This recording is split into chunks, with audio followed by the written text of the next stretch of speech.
আর কি আমাদের তেল গ্যাসের পরে আফসা ভাই তো শারীরিক ভাবে হয়ে গেছে, অসুস্থ হয়ে গেছে এবং কথা বলতে পারতেছে না। আমাদের তো এখন আর নতুন করে আবার লোক দরকার হয়ে গেছে। তো আমি শুধু সচিব ছিলাম, আফসা ভাই ছিল, নতুন করে নতুন করে আবার দাঁড় করান। হ্যাঁ, আপনি একবার আসছিলেন না, এর মাঝখানে মনে একবার আসছিলেন, ওই যে ইয়েতে বসছিলেন। আমরা লাইভে চলে গেছি, আমরা লাইভে চলে আসছি। আচ্ছা আচ্ছা, সবাইকে স্বাগত জানাচ্ছি প্রবাস দর্পণ নিয়মিত সংলাপে। আপনারা জানেন কোভিড-19 মহামারীতে সারা বিশ্বে মানুষ মারা যাচ্ছে। এই মহামারীতে পৃথিবীর বিভিন্ন দেশে এই পর্যন্ত প্রায় 7 লক্ষের উপরে মানুষ মারা গেছেন। বাংলাদেশে মৃত্যু সংখ্যা প্রতিদিনই বেড়ে চলছে। আর আমরা যারা প্রবাসে বসবাস করি, আমাদের প্রিয় মাতৃভূমির যে কোনো বিপদে আমাদের মন কেঁদে ওঠে। আর তাই বাংলাদেশে কি হচ্ছে তা জানতে এই সংলাপের মাধ্যমে প্রবাসের সাথে দেশের একটা সংযোগ স্থাপন করার চেষ্টা করে যাচ্ছি। আমরা সংলাপে কথা বলবো কোভিড-19 ও সমসাময়িক বিষয় নিয়ে। আমাদের সংলাপে বাংলাদেশে আইন প্রণেতা, আইনজীবী, ডাক্তার, সাংবাদিকরা থাকে। আজকের সংলাপে অতিথি উপস্থিত সংযুক্ত হবেন বাংলাদেশ জাতীয় পার্টি জেপির চেয়ারম্যান, জনপ্রিয় আইনজীবী, মাননীয় সংসদ সদস্য জনাব আনোয়ার হোসেন মঞ্জু। আমাদের সাথে আছেন জনপ্রিয় আইনজীবী, বামপটের শীর্ষ নেতা, বাংলাদেশ সমাজতান্ত্রিক দল বাসদের সাধারণ সম্পাদক জনাব খালেকুজ্জামান।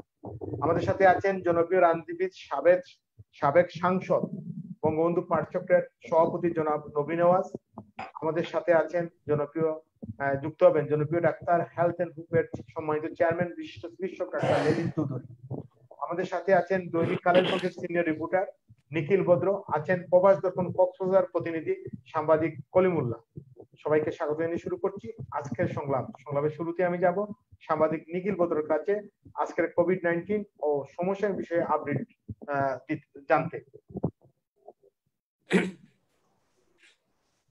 ধন্যবাদ রূপক দা, ধন্যবাদ প্রবাস দর্পণকে এই সংলাপের মাধ্যমে প্রবাসীদের সাথে বাংলাদেশের জনগণের একটি সেতু বন্ধন তৈরি করার জন্য।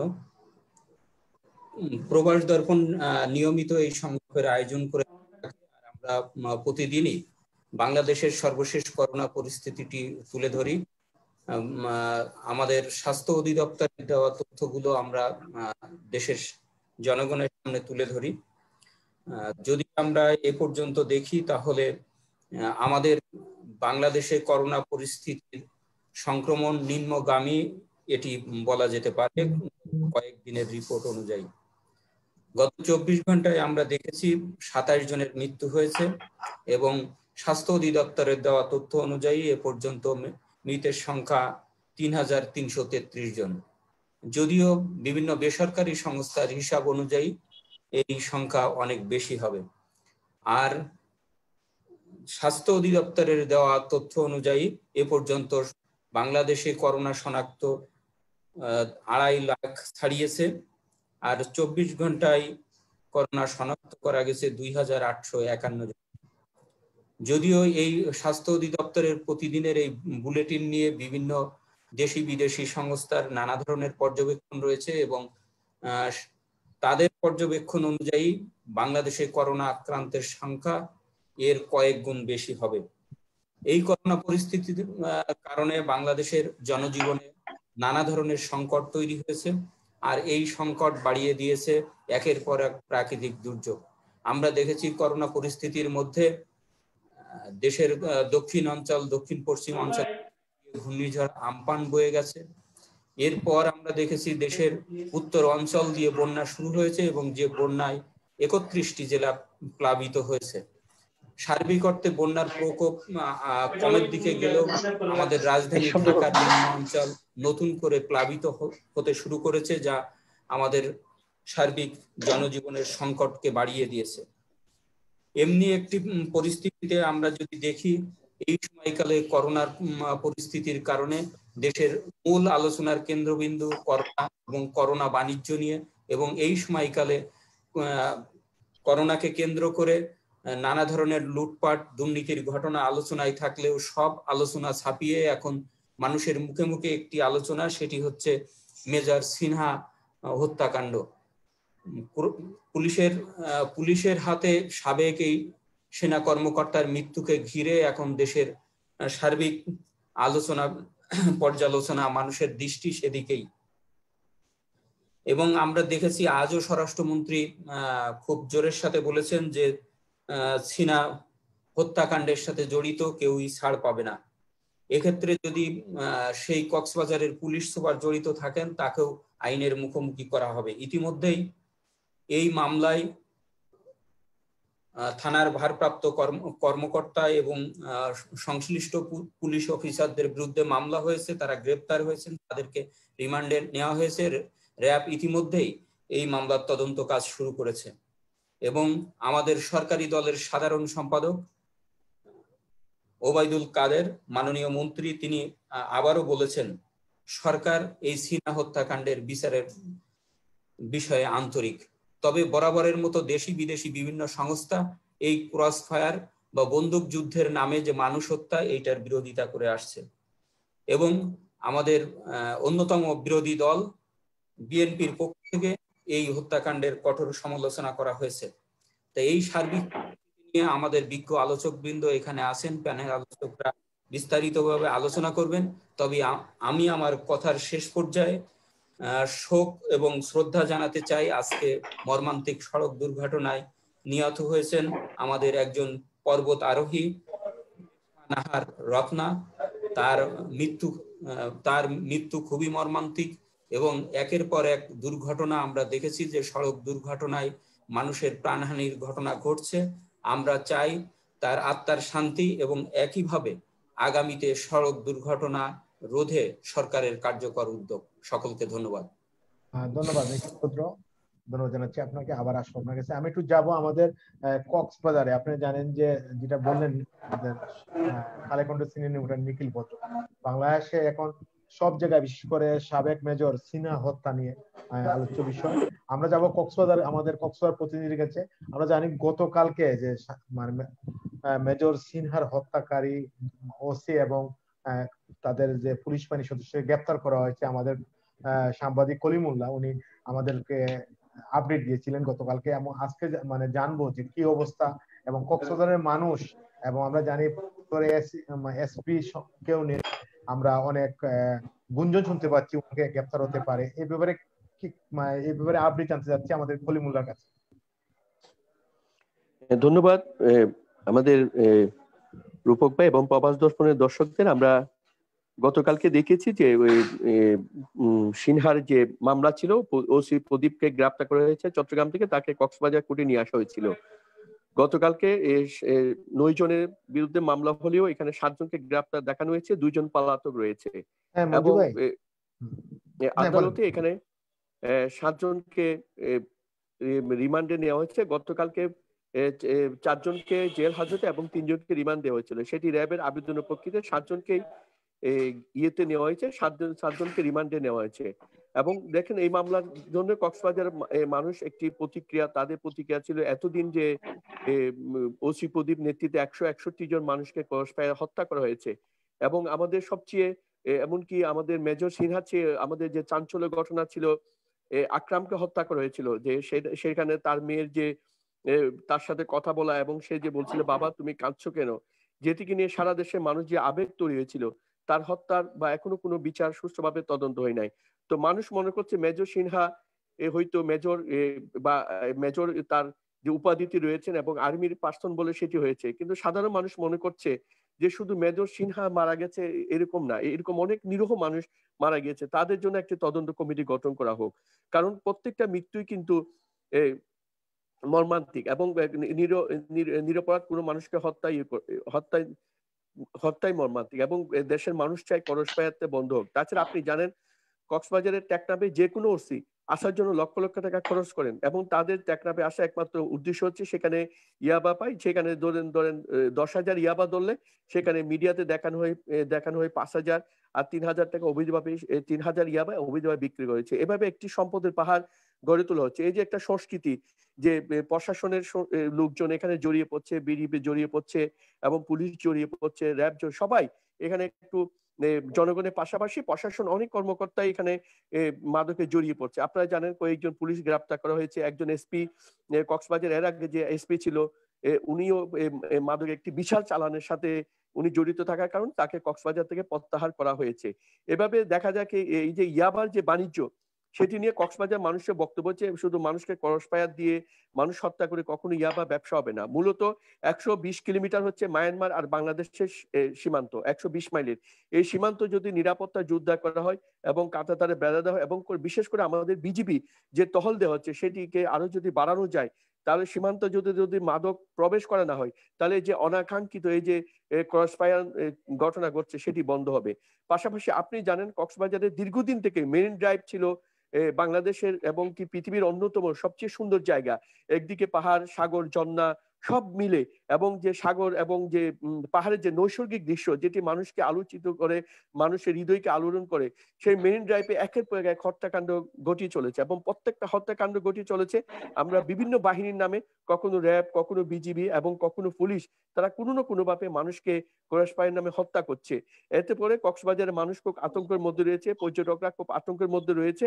এবং আরেকটি বিষয় সবাই উদ্বেগের বিষয় হয়েছে, মেজর সিনহাকে যখন হত্যা করা হয়, আপনার তো রেকর্ড আজকে বের হয়েছে, এসপি তারপর ওসি এবং লিয়াকতে আজকে অলরেডি ভিডিও বার্তা বের হয়েছে, সেখানে তাকে গুলি করে হত্যা করা হয়েছে। সে গুলি করতে চেয়েছিল, আত্মরক্ষাতে পুলিশ তাকে গুলি করা হয়েছে, এটি সেখানে বলা হয়েছে, কিন্তু মাদকের কথা বলা হয় না। কিন্তু আমরা যেটি দেখেছি, মেজর সিনহাকে যখন হত্যা করা হয় তখন কক্সবাজারের এসপি একটি বক্তব্য দিয়েছেন, তাকে ক্রসফায়ার হত্যা করা হয়েছে এবং তার গাড়ি থেকে তার 2 বোতল মদ, তারপরে 50 ইয়াবা এবং 30 গ্রাম গাঁজা পাওয়া গেছে।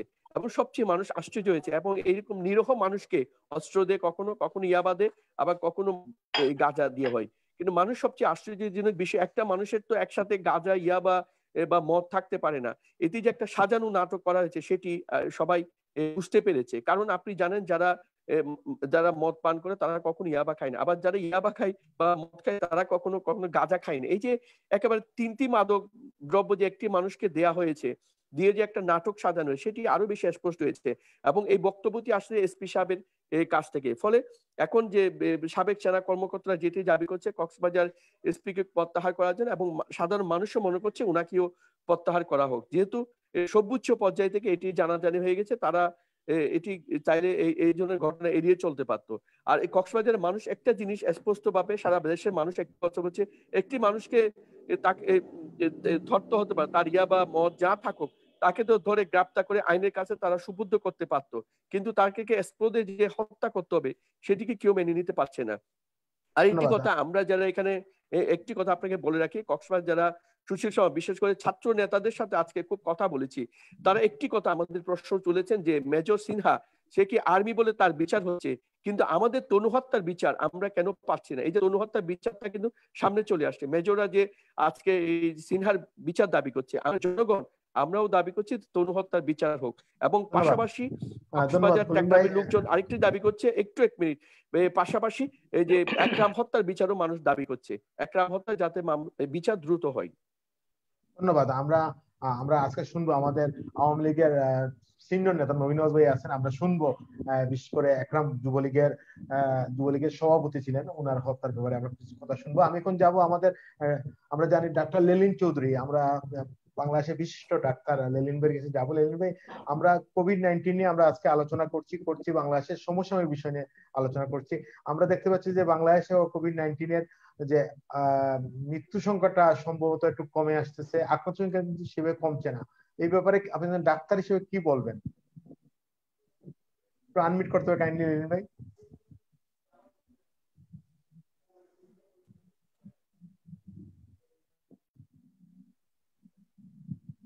আনমিউট হয়নি।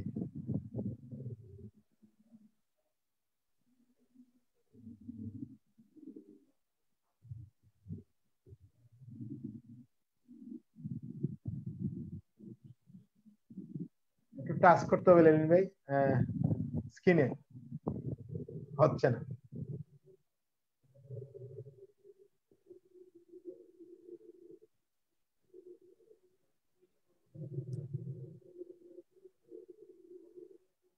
লেলিন ভাই নিচে টাচ করতে হবে, নিচে এই যে আপনার নামের পাশে, হ্যাঁ এটা আনমিউট, কাইন্ডলি একটু নিচে টাচ করেন। এই পাকে একটু আমি কলিমুল্লাহ ভাইয়ের কাছে জানতে চাই। ধন্যবাদ রূপক জি, আমি সবাইকে অভিনন্দন জানাচ্ছি। বাংলাদেশে করোনা সংক্রমণের 52তম দিন আমরা অতি করছি, দীর্ঘ একটা সময়। এবং যদি প্রতিরোধের কার্যক্রমগুলো আমরা সঠিকভাবে করতে পারতাম, বিজ্ঞান অনুযায়ী সূচকটি নিম্নগামী, কিন্তু আজকের দিন পর্যন্ত নমুনা সংগ্রহ বনাম শনাক্তের যে হার, সেটি একটি 21 থেকে 24% ভেতরে আমরা গত বেশ কয়েক সপ্তাহ দেখছি সেই জায়গায় গিয়েছে। অর্থাৎ করোনার সূচক একটি উচ্চতায় ওঠার পরে ক্রমশ প্রলম্বিত হচ্ছে, এটি একটি ব্যাপার। দ্বিতীয় আরেকটি বিষয় যেটি আমাদের জন্য একটু প্রণিধানযোগ্য, সেটি হচ্ছে আমরা করোনা সংক্রমণের প্রথম ঢেউয়ের দ্বিতীয় পর্যায়ে প্রবেশ করছি। সেটা হল, এর আগের করোনাটা ছিল, সংক্রমণটা ছিল সাধারণত শহর অঞ্চলে। গত পূর্বাকে কেন্দ্র করে পশুর হাট কে কেন্দ্র করে অনেক খামারি এবং ব্যবসায়ী, গরু ব্যবসায়ী, এরা প্রত্যন্ত গ্রাম অঞ্চল থেকে শহরে এলো তাদের পশুগুলো নিয়ে। পশুগুলো বিক্রি করে ফিরে যাওয়ার সময় তারা শহর থেকে করোনা ভাইরাস নিয়ে অত্যন্ত গ্রামে ফিরে গেল। এবং এর মধ্যে দিয়ে ইতিমধ্যেই লক্ষণটা স্পষ্ট হয়ে উঠছে যে এখন করোনা ভাইরাস শুধু শহর অঞ্চলে প্রথমত না, গ্রাম অঞ্চলেও সংক্রমণ শুরু করবে। যদি আমাদের আশঙ্কা সত্যি পরিণত হয়, তাহলে এটি বাংলাদেশের জন্য একটি সংকট অবস্থা তৈরি করবে। কারণ এখনকার দিন পর্যন্ত আমরা করোনা প্রতিরোধের কার্যক্রম এর প্রধান শহর কেন্দ্রিক, এটি একটি ব্যাপার। তৃতীয় আরেকটি বিষয় আমাদের মধ্যে উদ্বেগ তৈরি করে, বাংলাদেশের বৃহত্তম প্রতিবেশী ভারতে একটি বিশেষ ধরনের করোনা ভাইরাস পাওয়া গিয়ে, যেটা বৈজ্ঞানিকভাবে আমরা বলি হ্যাপ্লোটাইপ A2A। অর্থাৎ এটি একটি বিশেষ ধরনের স্ট্রেইন, যেটি এর আগে ইউরোপে পাওয়া গিয়েছিল, পরবর্তী নিউ ইয়র্কে পাওয়া গিয়েছিল। এটির সংক্রমণ ক্ষমতা অনেক বেশি। আমরা দেখছি ভারত ইতিমধ্যেই গত কয়েকদিনে রেকর্ড পরিমাণ রোগী শনাক্ত হয়েছে। আমরা ভয় পাচ্ছি যদি এই স্ট্রেইনেরটা, এই করোনাটা বাংলাদেশে প্রবেশ করে, তাহলে বাংলাদেশ করোনা পরিস্থিতির একটি মারাত্মক অবনতি ঘটবে। তো এই অবস্থায় আমরা নীতি নির্ধারকদের প্রতি আহ্বান জানাবো, বাংলাদেশ ভারত সীমান্তে স্বাস্থ্যবিধি অনুযায়ী কঠোর বিধিবিধান আরোপ করা হোক। এর মধ্যে আরেকটি ঘটনা ঘটেছে। এর আগে বেশ কয়েকটা হাসপাতালে পুলিশ র্যাবের অভিযানের মধ্য দিয়ে বেশ কতগুলো দুর্নীতি দুষ্কর্মের তথ্য উদ্ঘাটিত হয়। 4 তারিখে স্বাস্থ্য মন্ত্রণালয়ের সেবা শাখা থেকে একটি প্রজ্ঞাপন জারি করা হয়েছে। সেখানে বলা হয়েছে আইন শৃঙ্খলা রক্ষাকারী বাহিনী যেন এই জাতীয় অভিযান থেকে বিরত থাকে এবং এই জাতীয় অভিযানের জরুরি প্রয়োজন অনুভূত হলে তারা যেন স্বাস্থ্য বিভাগের সাথে আলাপ করে সমন্বয় করে এই অভিযানটি পরিচালনা করে। এর মধ্যে দিয়ে যে বিষয়টি সামনে চলে এসছে সেটি খুব মারাত্মক এবং যৌক্তিক একটি প্রশ্ন। বাংলাদেশে এখন পর্যন্ত মানুষ যদি স্বাস্থ্য সেবা প্রতিষ্ঠানে গিয়ে তাকে যদি অযৌক্তিকভাবে সেবা বঞ্চিত করা হয়, তার সাংবিধানিক অধিকারকে যদি ক্ষুণ্ণ করা হয়, অথবা সে যদি কোনো দুষ্কর্মের, দুর্নীতি, অনিয়মের শিকার হয়, তাহলে সে অভিযোগটা কোথায় করবে? কারণ স্বাস্থ্য অধিদপ্তর এবং মন্ত্রণালয় দেশে এমন কোনো প্রতিষ্ঠান, অফিস, দপ্তর গড়ে তোলে নাই যেখানে গিয়ে একজন সাধারণ মানুষ নির্ভয়ে অভিযোগ করতে পারে যে আমি ঢাকা মেডিকেল কলেজ হাসপাতালে অথবা আরেকটি হাসপাতালে গিয়েছিলাম, সেখানে আমাকে চিকিৎসা না দিয়ে আমাকে ঘাট ধরে বের করে দেওয়া হয়েছে। এবং এই অভিযোগটি করার পর সে নিশ্চিত থাকবে 3 দিনের মধ্যে অথবা 7 দিনের মধ্যে তার অভিযোগটিকে আমলে নিয়ে বিচার প্রক্রিয়া শুরু হবে এবং দণ্ডিতকে যথাযোগ্য শাস্তি দেয়া হবে। এটি কিন্তু বাংলাদেশের মানুষ স্বাধীনতার এত বছর পার হয়ে গিয়েছে, তাদের জন্য এমন কোনো জায়গা গড়ে ওঠে নাই। তখন মানুষ বাধ্য হয়ে র্যাবের কাছে যায়। র্যাবের কাছে কেন যায়? এরও একটি মনস্তাত্ত্বিক প্রেক্ষাপট আছে। এদেশের অধিকাংশ মানুষ মনে করে পুলিশের কাছে অভিযোগ দিলে অভিযোগের ফল পাওয়া যাবে না, বরঞ্চ পুলিশকে একটি অনৈতিক অর্থ লাভের পথ তৈরি করে দেয়া। এই কারণে তারা র্যাবের কাছে যায় এবং র্যাব একটি ভ্রাম্যমাণ আদালত করে এই বিষয়গুলোকে আমলে নেয়। এখন এখানে মূল কথা যে বাংলাদেশের স্বাস্থ্য ব্যবস্থাটা, স্বাস্থ্য সেবাটা এমন একটি পর্যায়ে রয়েছে যে এই সেবার থেকে কেউ বঞ্চিত হলে, কারো অধিকার রহিত হলে, কেউ সংক্ষুব্ধ হলে স্বাস্থ্য ব্যবস্থার ভেতরে কোনো দৃষ্টিগ্রাহ্য অভিযোগের জায়গা নাই। তার মানে এই জায়গাটা একটি গণতান্ত্রিক প্রক্রিয়া ব্যাহত হয়েছে। দ্বিতীয়ত আরেকটি কথা খুব জোরালোভাবে সামনে চলে এসছে, স্বাস্থ্য বিভাগে মন্ত্রণালয়ে প্রচন্ড অপেশাদারিত্ব। কিরকম? স্বাস্থ্য বিভাগের সচিব তিনি 1 মাস আগেই ছিলেন ভূমি সংস্কারের সচিব, তিনি স্বাস্থ্য বিভাগে আসলেন, তিনি জ্ঞানতাত্ত্বিক ভাবে স্বাস্থ্যের বিষয়ে তিনি ওয়াকিবহাল নয়, তাহলে তিনি স্বাস্থ্য বিভাগের প্রধান নির্বাহী হিসেবে কেমন করে দায়িত্ব পালন করবেন? একইভাবে অতিরিক্ত সচিব এবং যুগ্ম সচিবদের ব্যাপারে একই বিষয়, যে এই ফ্রিল্যান্সার মানুষগুলোকে দিয়ে দেশের স্বাস্থ্য সমস্যার সমাধান করা সম্ভব কিনা, গত 49 বছরে আদৌ সম্ভব হয়েছে কিনা সেই প্রশ্নটা সামনে চলে এসছে। দ্বিতীয় একটি প্রশ্ন সামনে চলে এসছে, যে মানুষটি, যে ব্যক্তিটি 3 দিন আগে ঢাকা মেডিকেল কলেজ হাসপাতালে অ্যানাটমির প্রফেসর ছিলেন, অথবা স্যার সলিমুল্লাহ মেডিকেল কলেজে বায়োকেমিস্ট্রির প্রফেসর ছিলেন, অথবা ফিজিওলজি, অথবা মেডিসিন, অথবা সার্জারি, অথবা গাইনি, তাকে শিক্ষকের জায়গা থেকে এনে স্বাস্থ্য অধিদপ্তরের প্রধান প্রশাসক, মহাপরিচালকের পদে বসানো হলো। ওই মানুষটি কিন্তু স্বাস্থ্য প্রশাসন পরিচালনার কোনো অভিজ্ঞতা নেই এবং তার পড়াশোনা, চাকরি ইত্যাদি সমস্ত কিছু কিন্তু শিক্ষা সাথে যুক্ত। তাহলে এই মানুষটিকে স্বাস্থ্য অধিদপ্তরের শীর্ষ পদে বসিয়ে অথবা অতিরিক্ত মহাপরিচালকের দায়িত্ব দিয়ে অথবা পরিচালকের দায়িত্ব দিয়ে, সর্বত্রই ব্যাপারটা হচ্ছে কি হবে, এটিও এক ধরনের ফ্রিল্যান্সিং। দেশের মানুষ সর্বান্তকরণে স্বাস্থ্য বিভাগে এই ফ্রিল্যান্সিং এর অভিশাপ থেকে, হাত থেকে মুক্তি পায়, কারণ তারা ইতিমধ্যে বুঝে গিয়েছে করোনা প্রতিরোধে স্বাস্থ্য বিভাগের নেয়া যে প্রতিরোধমূলক ব্যবস্থা সবগুলো ব্যর্থ হয়েছে। ঢাকার রাস্তায় আজকেও 80 থেকে 90% মানুষ মাস্ক পরে নাই। কেন পরে নাই? কারণ স্বাস্থ্য অধিদপ্তর থেকে যে প্রজ্ঞাপন জারি করা হয়েছে সেখানে মাস্ক পরতে বলা হয়েছে, না পরলে কি শাস্তি তার কোনো উল্লেখ নাই। একটি বিষয় মনেই রাখতে হবে, মানুষেরকে আচরণ পরিবর্তন করতে হলে, তাকে নতুন কোনো আচরণে অভ্যস্ত করতে হলে দুটো জিনিস একই সাথে সাইমালটেনিয়াসলি কাজ করতে হয়। একটি হচ্ছে উদ্বুদ্ধকরণ, একটি হচ্ছে বাধ্যবাধকতা। বাংলাদেশে এখন পর্যন্ত মানুষকে স্বাস্থ্যবিধি মানানোর জন্য মানুষের দোরগোড়ায়, মানুষের ঘরে ঘরে উদ্বুদ্ধকরণের বার্তা নিয়ে, প্রক্রিয়া নিয়ে তেমন কোনো কাজ হয়নি। যেটুক হয়েছে প্রজ্ঞাপন দিয়ে আর বক্তৃতা দিয়ে। এর মধ্যে আরো কতগুলো ব্যাপার ঘটেছে। বাংলাদেশের শাসক দল আওয়ামী লীগের সাধারণ সম্পাদক, যিনি একজন মন্ত্রীর দায়িত্বে আছেন, তিনি মধ্যেই ঘোষণা দিয়েছেন করোনা নিয়ন্ত্রণে। এই ঘোষণার মধ্য দিয়ে মানুষ বুঝতে পেরেছে করোনা নিয়ন্ত্রণে চলে এসছে। না পড়লেও চলে, স্বাস্থ্যবিধি না মানলেও চলে।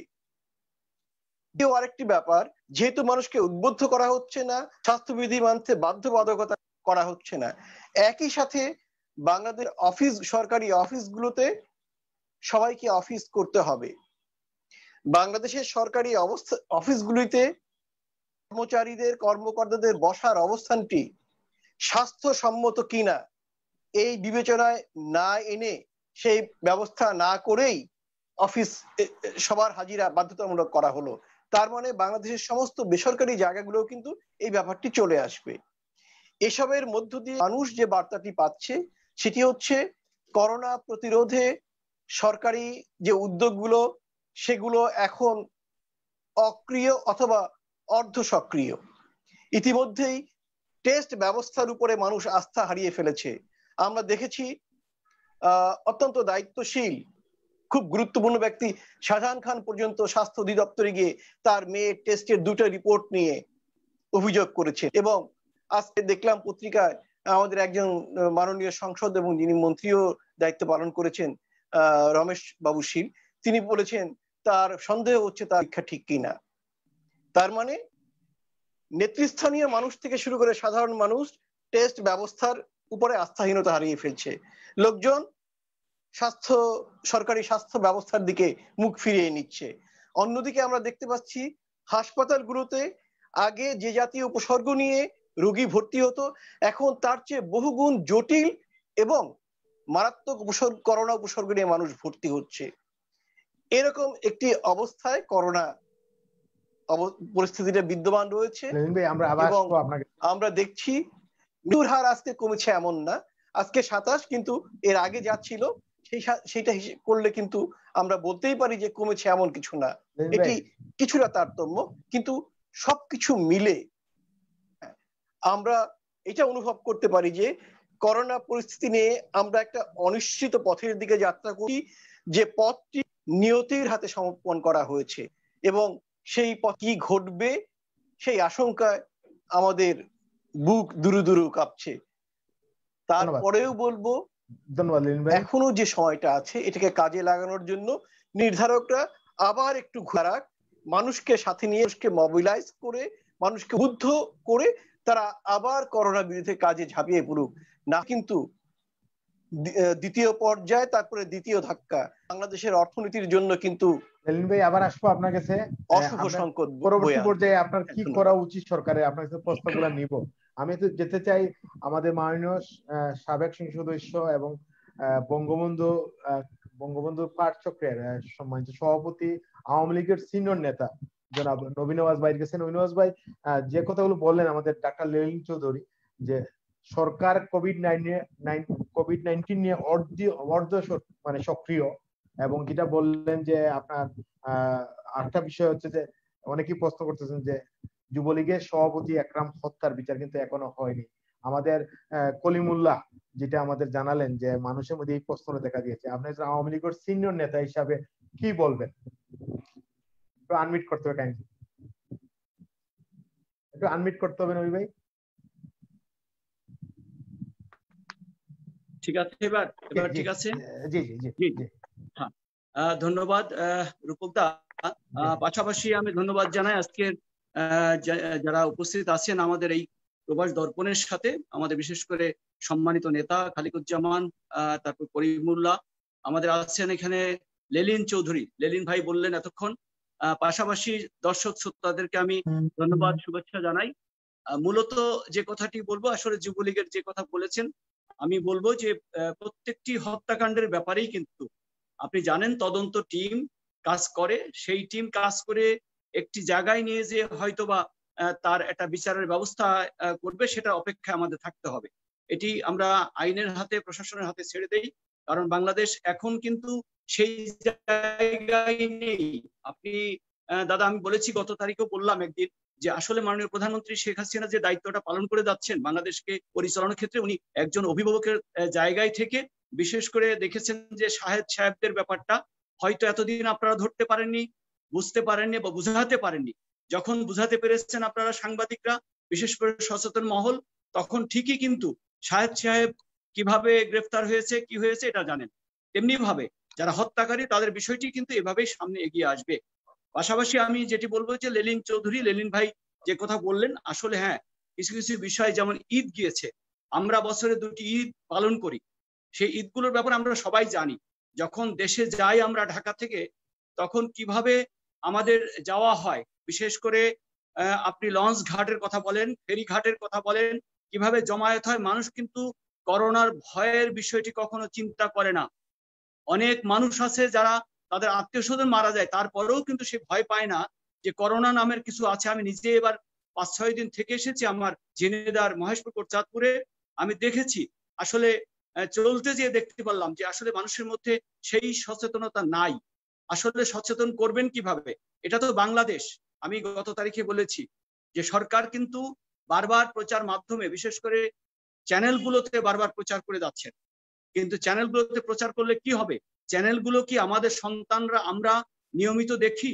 সেই চ্যানেলের পরিবর্তে কিন্তু ভারতের সিরিজগুলো যে আছে, বিভিন্ন রকমের মিডিয়াগুলো ভারতের, সেগুলো নিয়ে কিন্তু আমরা ব্যস্ত।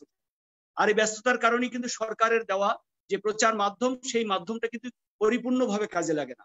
সেজন্যই হয়তোবা প্রচারের ব্যাপার প্রশ্ন উঠতে পারে। আমি জানি এখানে খালেকুজ্জামান ভাই আছেন, হয়তো তুলবেন, কারণ ওনারা তো প্রতিবাদী নেতা, স্বাভাবিকভাবে এই কথাটা বলতে পারে। আমি আগেই বলে রাখছি যে সরকার কিন্তু প্রচার মাধ্যম, প্রচার যন্ত্র চালিয়ে যাচ্ছে, কিন্তু আমরা মানুষ, আমরা বাঙালি, আমরা কিন্তু সচেতন হতে চাই না সহজে। মনে আছে আপনার বাংলাদেশে যখন প্রথম সেই বিমান এসেছিল ইতালি থেকে, সেই বিমানের যাত্রীরা কি আচরণটুকু করেছিল? আসলে আমরা তো বাঙালি, আমরা অনেক কিছু বুঝতে চাই না। তারপরও আমরা পৃথিবীর অন্যান্য দেশের দিকে যদি তাকাই, বিশেষ করে উন্নত রাষ্ট্র যুক্তরাষ্ট্রের কথাই বলি, সেখানে কি না হয়েছে। আমাদের দেশের বাঙালিরা নিউ ইয়র্ক শহরে আছে, সেখানেও কিন্তু তারা সরকারের অনেক কিছুই মানতে চায়নি। আর বাংলাদেশ তো আলাদা একটা বিষয়।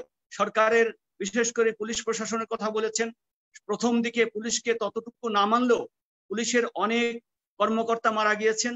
আপনি নিজে জানেন যে আমার ঝিনাইদহ জেলার এসপি সাহেব মিজানুর রহমান, উনি কিন্তু কয়েকদিন আগে মারা গেলেন। উনি চট্টগ্রাম দক্ষিণের দায়িত্বে ছিলেন, মারা গেলেন, এই করোনায় মারা গেছে। এরকম পুলিশ অফিসাররা মারা গিয়েছেন ঝুঁকি নিতে যে। আমরা কিন্তু যতটুকু না আমরা মনে করি আমরা নীতিগত জায়গায় ভালো না বা আমাদের প্রশ্ন আছে, পাশাপাশি আমরা বাঙালিরা কিন্তু আবার আবেগপ্রবণ এবং ভালোবাসার জন্য কিন্তু আমরা দৌড়িয়ে যাই। বিশেষ করে পুলিশ বলেন, ডাক্তার বলেন, যে যে পেশায় থাকুক না কেন, ভালো মানুষ তো কিছু আছে, আর আছে বলে সে আবেগ আছে বলে আমরা মনে হয় বাঙালিরা অনেক দূর এগোতে পেরেছি। এই আবেগটা না থাকলে, ভালোবাসা মহব্বত না থাকলে, পুলিশ এগিয়ে না আসলে, ডাক্তার এগিয়ে না আসলে বাংলাদেশকে আজকেও যে জায়গাটায় আমরা রাখতে পেরেছি, এটি বোধহয় রাখতে পারতাম না। আমি মনে করি এখানে একটি বিষয়, আরেকটা বিষয় হলো যে এই যে ঈদের কথা বলছি, ঈদের সময় যাওয়া আসা নিয়ে যাচ্ছি, আবার করোনা নিয়ে কিন্তু চলে আসছি। কিছু করার নাই, সরকার চেষ্টা করে যাচ্ছে। যখন আপনি নির্দেশনা দিচ্ছেন পুলিশকে একটু শক্ত হবে, সেই শক্ত হলেই কিন্তু একটু চাপ দিলেই কিন্তু আবার মানবিক বিষয়টা কিন্তু চলে আসে। আপনারা যারা প্রতিবাদী তারা কিন্তু স্বাভাবিকভাবে বলেন এই কাজটি করা ঠিক হয়নি, করবে এটা কি বলেন পুলিশ, সে কাজটা করে তারপরেও কিন্তু চাপ তাপ সবকিছু দিয়ে মোটামুটি একটা জায়গায় নিয়ে এসেছে। আমার মনে হয় আমরা সকলে যদি সচেতন না হই, তাহলে এই জায়গাটিতে, যে জায়গাটিতে আমরা যেতে চাই, একেবারেই করোনা মুক্ত হতে চাই, এটি করা সম্ভব না। আবার এই করোনাকে সাথে নিয়েই কিন্তু আগামী দিনে আমাদেরকে এগিয়ে যেতে হবে। এই বাংলাদেশকে যদি আমরা অর্থনৈতিকভাবে, আমরা নিজেদের অর্থনীতিকে যদি স্বয়ংসম্পূর্ণ বা প্রতিষ্ঠা লাভ করতে হয়, স্বাভাবিকভাবে কিন্তু এই করোনার এই ঝুঁকিতে থেকেই সচেতন হয়েই আমাদেরকে আগাতে হবে। এই জিনিসটি যদি আমরা মাথায় নিতে পারি প্রত্যেকটা জনগণ, প্রত্যেকটা মানুষ, তাহলে সম্ভব। যেমন আমি একটু উদাহরণ দিই আপনাকে। আমি গতকাল আগের রাত্রে 1:30টার সময় আমি ঢাকাতে এসে পৌঁছেছি আমার এলাকা থেকে। আমি আমার ছেলে মেয়ে সহ, আমার স্ত্রী সহ আমি গাড়িতে করে এসেছি, কিন্তু গাড়িতে এসির কারণে, বিভিন্ন কারণে এদের ঠান্ডা লেগে গেছে। গতকালকে আমার মেয়ের 103 ডিগ্রি জ্বর, ছেলের 101 ডিগ্রি জ্বর। আমি কিন্তু ঘাবড়িয়ে গিয়েছিলাম। অলরেডি আমার যারা শুভাকাঙ্ক্ষী তাদেরকে জানিয়েছি, তারা জেনে আমাকে মালয়েশিয়া থেকে আমার কয়েকজন ছোট ভাই, একজন সোহেল, আজিজ, ওরা আমাকে বুঝাতে লাগলো, ভাই ভয় পাওয়ার কোনো কারণ নাই, এখানে মানুষ সচেতন হয়ে গেছে, এখানে কিছু নিয়ম কানুন যেমন আদা, বিভিন্ন মশলা, এই নিয়মগুলো কিন্তু আলোচনা হচ্ছে। লেবুর রস দিয়ে গরম পানি করে এই পানি খেতে হবে, চার সাথে খেতে হবে, ভাপ নিতে হবে। তারপরে কিছু ট্যাবলেটের কথা ওরা বললো যে এই ধরনের ওষুধপাতি খেলে সাবধানে থাকলে ভয়ের কোনো কারণ নেই। এই জায়গাটায় আমাদেরকে অন্ততপক্ষে চিন্তা করতে হবে যে আমরা ভয় না পেয়ে এই করোনাকে মোকাবেলা করতে হলে আমাদের সবাইকে সাবধান, সচেতন হতে পারলে করোনার সাথে যুদ্ধ করে আমরা বাংলাদেশে টিকে থাকতে পারবো, অর্থনীতিকে টিকে রাখতে পারবো। আমার মনে হয় সবাইকে সম্মিলিতভাবেই, যারা যে কথাই বলি না কেন বলতে হবে। কথা না বললে, আমাদের যদি সচেতনতা না আসে, বিশেষ করে আমাদের মধ্যে আমরা বিশেষ করে জনপ্রতিনিধি বলেন, বিশেষ করে মন্ত্রী মহোদয় বলেন, বা অন্যান্য যারা দায়িত্ব পালন করতেছেন সরকারি কর্মকর্তা কর্মচারী, তাদের মধ্যেও কিন্তু ভুল থাকতে পারে। সেই ভুল সংশোধন করার জন্য, ভুল থেকে বেরিয়ে আসতে হলে ভুল ধরতে হবে। কিন্তু সেই ভুল ধরার মধ্য দিয়ে আমরা এমন কিছু না করি যে করাটির মধ্য দিয়ে সরকার অন্ততপক্ষে নার্ভাস হয়ে যায়, যে আমরা করছি ভালোর জন্য, কিন্তু খারাপটা কেন বারবার আসবে। আমরা মনে হয় আমরা যদি পরামর্শ দিক নির্দেশনা দিয়ে এগোতে পারি সরকারের বিভিন্ন মাধ্যমগুলোকে, তাহলে এই করোনাকে মোকাবেলা করে আমরা সামনে এগোতে পারবো। সর্বপ্রথমে আমি যেটি বলেছিলাম যে সচেতন আমাদের হতে হবে। আমরা যদি সচেতন সবাই মিলে না হই তাহলে এই করোনাকে মোকাবেলা করা সম্ভব না। আমি বলি, আমার আরেকটু পরবর্তীতে আমার মনে হয় খালেকুজ্জামান ভাই বলবেন, আর অন্যরা বলবেন, তারপরে হয়তো শেষের দিকে আমাকে একটু বলার সুযোগ দিয়েন আর কি। ধন্যবাদ। ধন্যবাদ নবীন ভাই। একটু যাবো বাংলাদেশের বাম আন্দোলনের অন্যতম শীর্ষ নেতা বাসদের সাধারণ সম্পাদক জনাব খালেকুজ্জামান ভাই গেছে। জামান ভাই, আপনি শুনলেন বিশেষ করে বাংলাদেশের কোভিড-19 এবং আমরা যে ঘটনাটা ঘটে গেছে যে সাবেক মেজর সিনহা হত্যা, এই ব্যাপারটা আপনারা কিভাবে দেখেন বা কি বলবেন? প্রথমে আমি আয়োজনের জন্য প্রবাস দর্পণকে ধন্যবাদ জানাই, এবং আজকে যারা এখানে আলোচনায় অংশগ্রহণ করেছেন, কথা বলেছেন এবং বলবেন, এই সবাইকে আন্তরিক শুভেচ্ছা। প্রথমে আমি বিশেষ করে কক্সবাজারের যে ঘটনাটা সেটা নিয়ে কথাটা যেহেতু উঠেছে একটু বলে নিই। যেটা হলো, আপনারা যা দেখেন যে এই বছরে জানুয়ারি থেকে জুন মাস, এই 5 মাসে কথিত বন্দুক যুদ্ধে 109 জনকে হত্যা করা হয়েছে। টেকনাফে 2 বছরের বন্দুক যুদ্ধে 155 জন ইয়াবা ব্যবসায়ী এইসব কথা বলে তাদেরকে হত্যা করা হয়েছে। গ্রেপ্তার হয়েছে 3500, ইয়াবা উদ্ধার 27 লাখ, আগ্নেয়াস্ত্র উদ্ধার 464 ইত্যাদি। নৌকা পোড়ানো হয়েছে 22টি, বিভিন্ন ঘরে অগ্নিসংযোগ। আজকে দেখলাম ওই যে প্রদীপ কুমার উনি বক্তৃতা করছেন যে গায়েবী আগুন লাগবে ঘরে। আমরা এই গায়েবী আগুনের একটা দেখছিলাম ওই যে গোবিন্দগঞ্জে, সেখানে ওই যে চিনির কলের এলাকায় সেই জমিগুলি দখল করার জন্য একদল দুর্বৃত্ত তারা যখন একটা উদ্যোগ নিয়েছিল, তখন আদিবাসীদের ঘরে পুলিশ আগুন দিচ্ছে। এটা ছবিতে দেখানো হয়েছে, মিডিয়ায় দেখানো হয়েছে, তারপরে কিছু হয়নি তাদের। যাই হোক, এখানে যে বিষয়টা আসছে এটা হলো এই যে বিনা বিচারে মানুষকে মেরে ফেলা, বিচার বহির্ভূত হত্যাকাণ্ড যেটা বলা হয়, এটা অর্থ কি?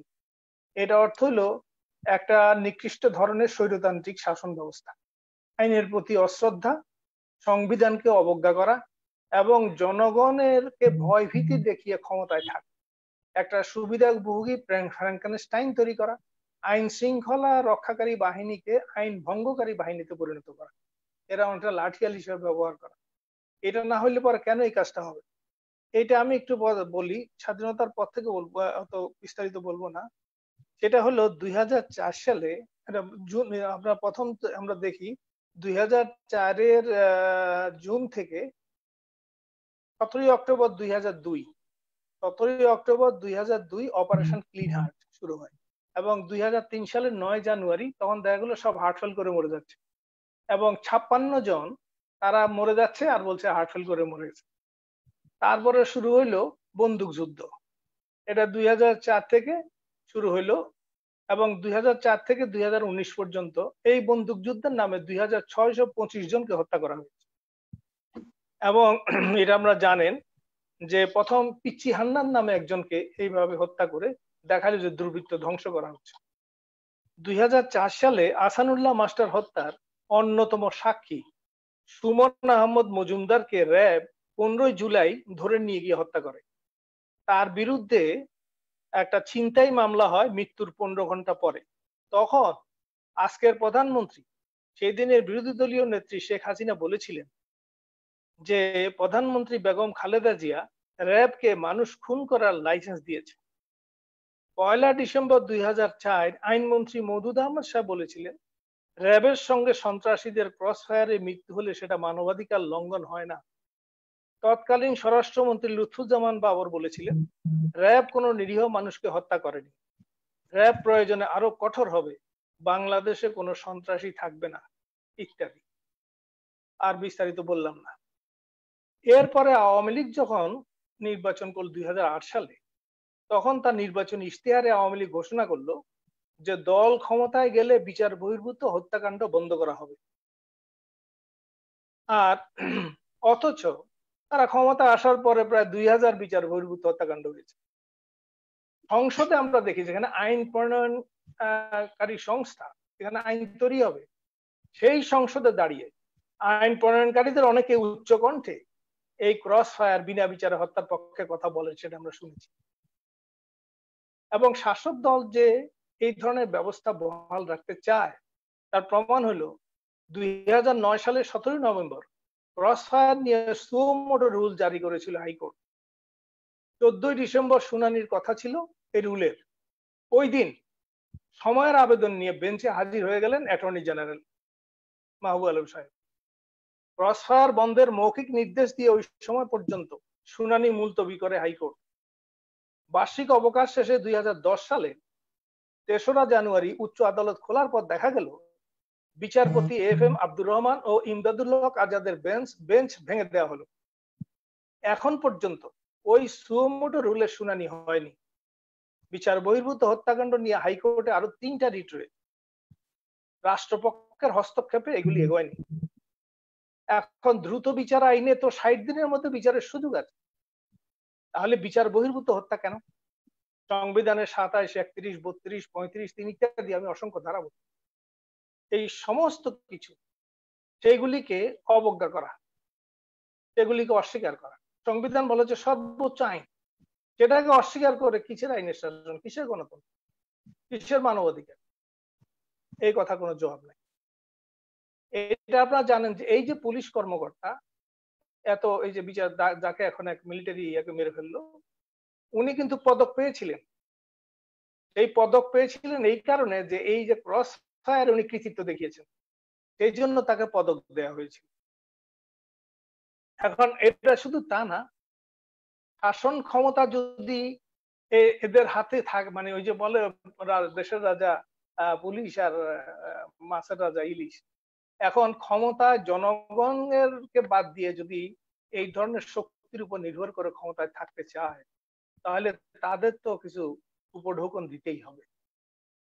এখন এই জায়গায় এসে আমরা যেটা দেখি এটা হলো যে এই দেখেন কি অবস্থা। সহকারী পুলিশ সুপার ASP থেকে পদোন্নতি পেয়ে এডিশনাল SP হয়েছে 268 জন কর্মকর্তা 2018 সালে। আর প্রজ্ঞাপনে বলছে পদোন্নত প্রার্থীরা স্বপদে বহাল থেকে দায়িত্ব পালন করবেন। এটা অর্থ কি? যদি সে আগের পদেই থাকে তাহলে প্রমোশন দেওয়ার দরকার নেই, পদই তো নাই। এটা গেল একটা, এটা প্রতিদিন পত্রিকায় ছাপা হয়েছে। আবার 6 নভেম্বর 17 পুলিশ কর্মকর্তাকে অতিরিক্ত IGP ও DIG পদোন্নতি দেওয়া হয়েছে। 230 পদ সংখ্যাতিরিক্ত বা সুপার নিউমারি। কারণ কি? একইভাবে আমরা দেখি সচিবালয়ের অবস্থা, যেটা শুনলেন যে এদের যার কোনো দক্ষতা নাই, বিশেষ অভিজ্ঞতা তারা নিয়ে আসে। সচিব 75 জন, অতিরিক্ত সচিব পদ আছে 50টা, কিন্তু আছেন 592 জন। যুগ্ম সচিব পদ আছে 450টা, আছেন 672 জন। উপসচিব পদ আছে 850, আছেন 1699 জন। কারণ কি? ফলে এই যে জিনিসগুলি ঘটছে সেগুলি কি, সেগুলি নিয়ে আমি বিশদ আলোচনা করব না। এটা বুঝতেই পারেন যে কেন এই পরিস্থিতি হচ্ছে। এখন যে কথাটা আসছে এটা হলো যে আমাদের মুক্তিযুদ্ধের মূল অঙ্গীকার এবং চেতনা, এটা মনে রাখবেন যে একটা জাতি, আমরা তো কোনো টেবিলের এপাশে ওপাশে বসে আমাদের স্বাধীনতা আসে না। এই স্বাধীনতার দীর্ঘ ইতিহাস আছে, 250 বছরের ইতিহাস এবং 9 মাসের সশস্ত্র যুদ্ধের ইতিহাস। তার মধ্যে যখন সেই সংগ্রামটা শুরু হয়েছিল 3টা কথা দিয়ে শুরু হয়েছে: সাম্য, মানবিক মর্যাদা, সামাজিক ন্যায় বিচার। সাম্যের অবস্থা কি? বৈষম্যের পাহাড় সৃষ্টি হয়েছে। দেশে এখন 7 কোটি মানুষের অ্যাকাউন্টে সঞ্চয় গড়ে 625 টাকা, আর কিছু লোকের অ্যাকাউন্টে কয়েক হাজার কোটি টাকা। আর বিদেশে পাচার হওয়ার কথা সেটা আলোচনা করলাম না। মানবিক মর্যাদা, এখানেও দেখেন আমরা দেখি যে একজন সিসকে চোর তাকে যখন ধরে বা ছোটখাটো অপরাধী ধরে, একদম 2 হাতে হ্যান্ডকাপ, কোমরে দড়ি টড়ি দিয়ে তারে ইয়ের দিকে নিয়ে যায়। কিন্তু আবার এখানে দেখলাম, আমি ওটার পক্ষে না, এইভাবে হ্যান্ডকাপ দড়ি টড়ি দিয়ে নেওয়ার পক্ষে না, কিন্তু এই পুলিশ অফিসার যে হত্যা করছে সেটা তো নজির আছে, অথচ তাকে যেভাবে হাজির করা হলো, তাহলে আরেকজন অপরাধী, এখানে তো সবারই সমান মর্যাদা, সমান অধিকার পাওয়ার কথা, এই পার্থক্য কেন হবে? এই বিষয়টা কোনো অ্যান্সার নাই। এখন এখানে যেটা বলছিলাম যে আমাদের এখানে একটা গণতান্ত্রিক ব্যবস্থা যদি করতে হয়, তাহলে আইন কানুন, প্রথা, বিধি বিধান, প্রশাসন এবং তার সমস্ত প্রতিষ্ঠান সেগুলি যদি গণতান্ত্রিক নীতির দ্বারা পরিচালিত না হয়, অর্থনৈতিক ব্যবস্থা যদি গণতান্ত্রিক নীতির দ্বারা পরিচালিত না হয়, শিক্ষা সংস্কৃতি যদি গণতান্ত্রিক দ্বারা পরিচালিত না হয়, তাহলে গণতান্ত্রিক শাসন হয় না। সেখানে কর্তৃত্ববাদী একনায়কী শাসনই চলে। হয় সামরিক স্বৈরশাসন হবে, নাহলে বেসামরিক স্বৈরশাসন হবে। এর মধ্যে দোল খাবে দেশ। মাত্রাগত তারতম্য থাকলেও গণতন্ত্র হবে না। এখন যেটা হয়েছে আমাদের দেশে, আমাদের পার্লামেন্ট থেকে ইউনিয়ন পরিষদ পর্যন্ত 66,000 আমাদের জনপ্রতিনিধির কথা বলা হয়। হয় রাতের ভোটে না টাকার জোরে, বাহুবলে, ক্ষমতার দাপটের প্রভাবে প্রশাসন ও নির্বাচন কমিশনের কারসাজিতে এরা নির্বাচিত হয়ে যান।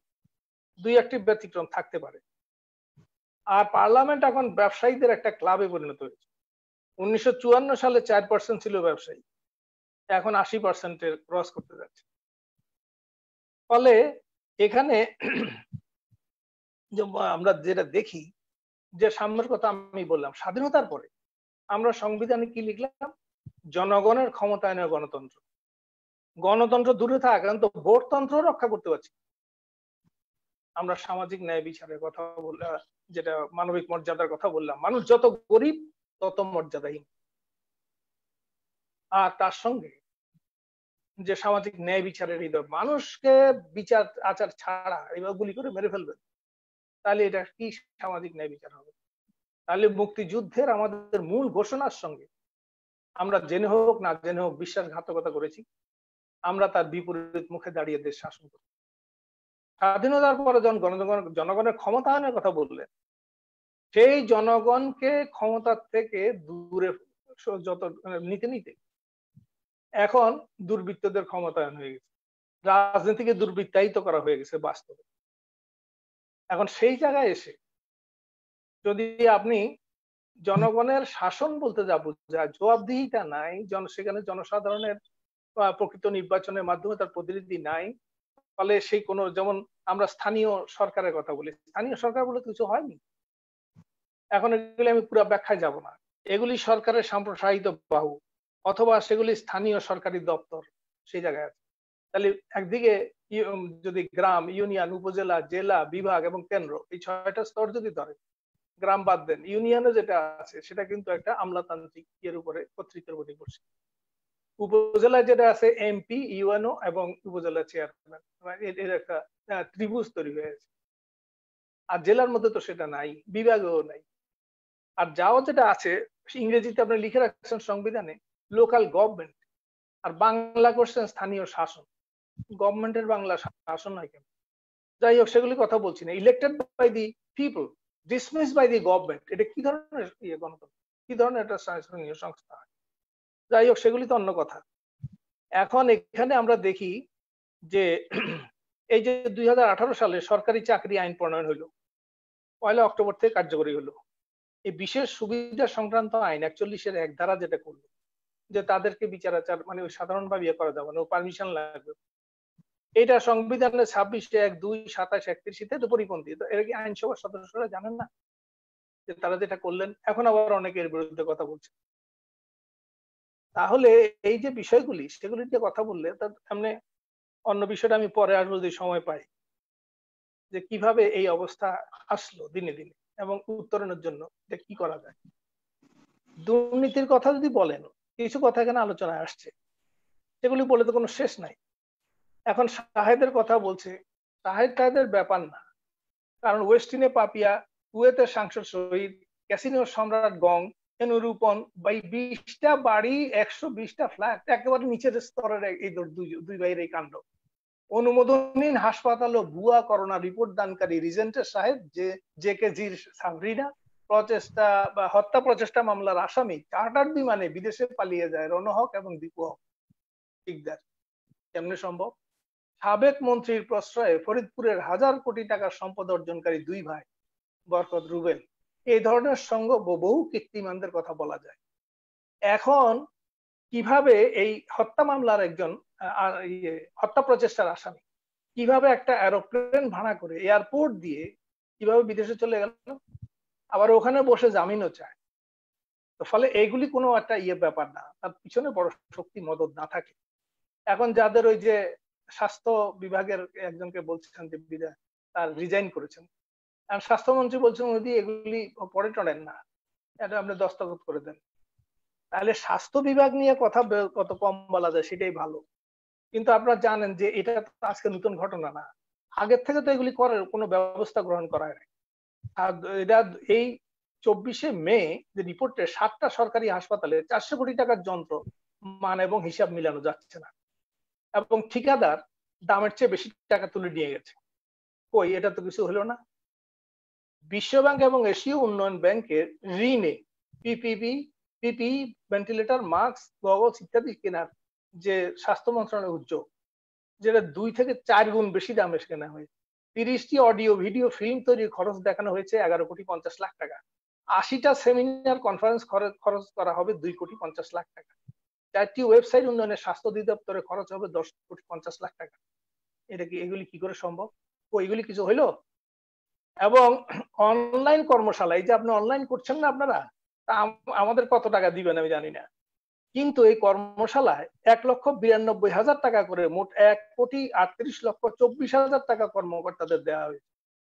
বাড়িতে বসে সভা করে আপ্যায়ন বিল, খাতা কলমের বিল করেছেন যারা ত্রুটি ধরবেন সেই প্রতিষ্ঠান বাস্তবায়ন পরিবীক্ষণ মূল্যায়ন বিভাগ, তাদের এই কাজ। এর বাইরে যদি আগের কথা বলি সেগুলি আর বেশি বলে লাভ নাই। ফরিদপুর মেডিকেল বলেন, ওই যে পর্দা, একটা আইসিইউ রোগীকে ঘিরার পর্দার দাম হলো 37,50,000 টাকা। একটা স্টেথোস্কোপ 3 থেকে 5,000 টাকা দাম, সেটা 1,20,000 টাকা। 10,000 টাকার ডিজিটাল ব্লাড প্রেশার মেশিন 10,25,000 টাকায় যে কিনা হয়েছে। এগুলি আসছে পত্রিকায়, এই যে যুগান্তর 6 সেপ্টেম্বর 2000, গত বছর এটা আসছে। আমি অত বেশি পুরানো গেলাম না, এই বছর এবং আগে 2-1টা ঘটনা বলছি। সরকারি কর্মচারী হাসপাতাল 14 তলা ভবনের নির্মাণ অনুমোদনই হয় নাই, অথচ 80 লক্ষ টাকার যন্ত্রপাতি 7 কোটি টাকায় কেনা শুরু হয়েছে। তারপরে সেখানে দেখা গেল জনপ্রশাসন মন্ত্রণালয়ের এক অতিরিক্ত সচিবের নেতৃত্বে 6 সদস্যের প্রতিনিধি দল জার্মানি যাচ্ছে দেখার জন্য। নিম্নমানের সামগ্রী ব্যবহারে কুষ্টিয়া নির্মাণাধীন মেডিকেল কলেজ হাসপাতালে ছাদ ধসে 1 জন মারা গেল, 4 জন আহত। 1 বছর আগেই তাকে স্বাস্থ্য মন্ত্রণালয়কে জানিয়েছিল পরিকল্পনা মন্ত্রণালয়, তারা বলছেন কেন ব্যবস্থা নেওয়া হয়নি। এটা শুধু এখানে না, স্বাস্থ্য কেন ধরবেন, কোথায় আপনি যাবেন? এই যে এখন একটু বৃষ্টি হলে ঢাকা শহরে বন্যা, ঢাকার বিশদ অঞ্চল পরিকল্পনা যেটা ড্যাপ যেটাকে বলে, 8 বছরে 158 বার সংশোধনী এনেছে উচ্চ ক্ষমতা সম্পন্ন মন্ত্রিসভা কমিটি। কি করলো সেখানে? জলাধার ও বন্যা প্রভাব এলাকার বড় একটা অংশের ভরাটের অনুমতি পেয়েছে প্রভাবশালীরা। 34টা সংশোধনীর মাধ্যমে জলাশয় ভরাট ও 14টি সংশোধনীর মাধ্যমে চিহ্নিত জলাশয় ভরাটের অনুমতি দিয়েছে মন্ত্রিসভা কমিটি। কেন দিল, কিভাবে হইলো এটা? আর যে ঢাকার জলাবদ্ধতা দূর করার জন্য ঢাকা ওয়াসা 618 কোটি, সিটি কর্পোরেশন 1270 কোটি, বাংলাদেশ পানি উন্নয়ন বোর্ড 108 কোটি এবং 2009 থেকে 8 বছরে 1996 কোটি টাকার কাজ হয়েছে। একটু বৃষ্টি হইলেই পরে এখন কোমর সমান পানি। এগুলি কি? আমি এখন সেই সময় নাই, নাইলে আমি এমন একটা কোনো ক্ষেত্র নাই, শিক্ষা বিভাগ বলেন, শিল্পের কথা বলেন, যেখানেই যাবে দুর্নীতি মানে কি? নীতিহীনতা যখন থাকে তখন দুর্নীতি তো সেখানে মাথা আসন গেড়ে পড়বে, হবেই। এটা ঠেকাবেন কিভাবে? ফলে সেই জায়গায় এসে আমি এর পরে কথা বলি। জি এরপরে মানে পর্বে আপনি আবার বলবেন। আমরা একটু যাব আমাদের সাংবাদিক নিখিল বদ্রের কাছে। নিখিল বদ্র, আপনি যদি আজকে অনুষ্ঠান আমাদের যারা অতিথি আছে ওনাদের কাছে কোনো প্রশ্ন থাকে, আর আমি একটা জিনিস আপনাদের আমি জানিয়ে দিতে চাই, আজকে অনুষ্ঠানে আমাদের যাত্রীবাড়ি জেপি চেয়ারম্যান আনোয়ার হোসেন মঞ্জু উনি থাকার কথা ছিল অনুষ্ঠান আগ পর্যন্ত কথা, কিন্তু উনি শারীরিক একটু অসুস্থতা বোধ করার কারণে আমাকে মেসেজ দিয়েছেন উনি থাকতে পারছেন না, উনি দুঃখ প্রকাশ করেছেন। আমি একটু যাব আমাদের নিখিল বদ্রের কাছে। নিখিল বদ্র, যদি আপনি আমাদের অতিথিদের কাছে কোনো প্রশ্ন থাকে করতে পারেন। ধন্যবাদ রূপক দা। আমাদের জামান ভাই তো বিস্তারিত ভাবে বলেছেন সমসাময়িক সরকারের অবস্থান, দেশের সার্বিক রাজনৈতিক পরিস্থিতি, সবগুলো বিষয়ে। কিন্তু আমরা দেখেছি যে জামান ভাই অনিয়ম, দুর্নীতি, লুটপাটের কথা বলছেন, এই বিরুদ্ধে কিন্তু সংসদের বাইরে প্রধানমন্ত্রী কিন্তু ঘোষণা দেখেছি, কিন্তু আসলে প্রধানমন্ত্রীর ঘোষণার পর কিছু কিছু বিচ্ছিন্ন অভিযানও দেখেছি, কিন্তু কেন জানি আমরা কার্যকর সুফলটা পাচ্ছি না। যেমন ধরেন আমাদের লিলিন ভাই, আমাদের নমিনী আওয়াজ ভাই, তারা কিন্তু বলেছেন যে জনগণের ভিতরে করোনার বিষয়ে সচেতনতার যথেষ্ট অভাব রয়েছে। সেই সচেতনতার বিষয়ে কিন্তু সংসদেও প্রধানমন্ত্রী বলেছেন, আমাদের নির্বাচিত সংসদ সদস্য যারা আছেন, জনপ্রতিনিধি যারা আছেন, এলাকায় এলাকায় এলাকায় গিয়ে এই সচেতনতা বৃদ্ধির জন্য কাজ করার নির্দেশনাও দিয়েছেন। কিন্তু আমরা যদি দেখি যে এখনো 70%-এরও বেশি, 80%, আমি বলবো 80%-এর বেশি জনপ্রতিনিধিরা কিন্তু এই সচেতনতার কাজটি করছেন না। আবার নবী নেওয়াজ ভাইদের মতো যারা রাজনীতির প্রতি দায়বদ্ধ মানুষ, তারা কিন্তু জনপ্রতিনিধি না থাকলেও কাজ করছেন। আমি জানি গত এক সপ্তাহে তিনি তার এলাকাতেই সেই কাজগুলো করছেন। তো এই জায়গাটিতে আমরা যদি আরো বেশি শক্তভাবে কাজ করতে পারি তাহলে মনে হয় ভালো ফলাফল পেতে পারি। আবার যদি আমরা দেখি যে সরকারের ত্রাণ তৎপরতা, করোনা বিরোধী নানা রকম কার্যক্রম, সেটা নিয়ে বিতর্ক তৈরি হচ্ছে। এর পাশাপাশি যখন আমরা দেখছি যে বেসরকারিভাবে কোনো উদ্যোগ নেওয়া হচ্ছে বা বিরোধী রাজনৈতিক দলগুলো কোনো উদ্যোগ নিয়ে আসছে, সেটা কিন্তু আবার বাধাগ্রস্ত হচ্ছে। আমরা দেখেছি যে বামপন্থী রাজনৈতিক দলগুলো দেশের প্রত্যন্ত এলাকায় নানা রকম কার্যক্রম পরিচালনা করছে করোনা মোকাবেলায়।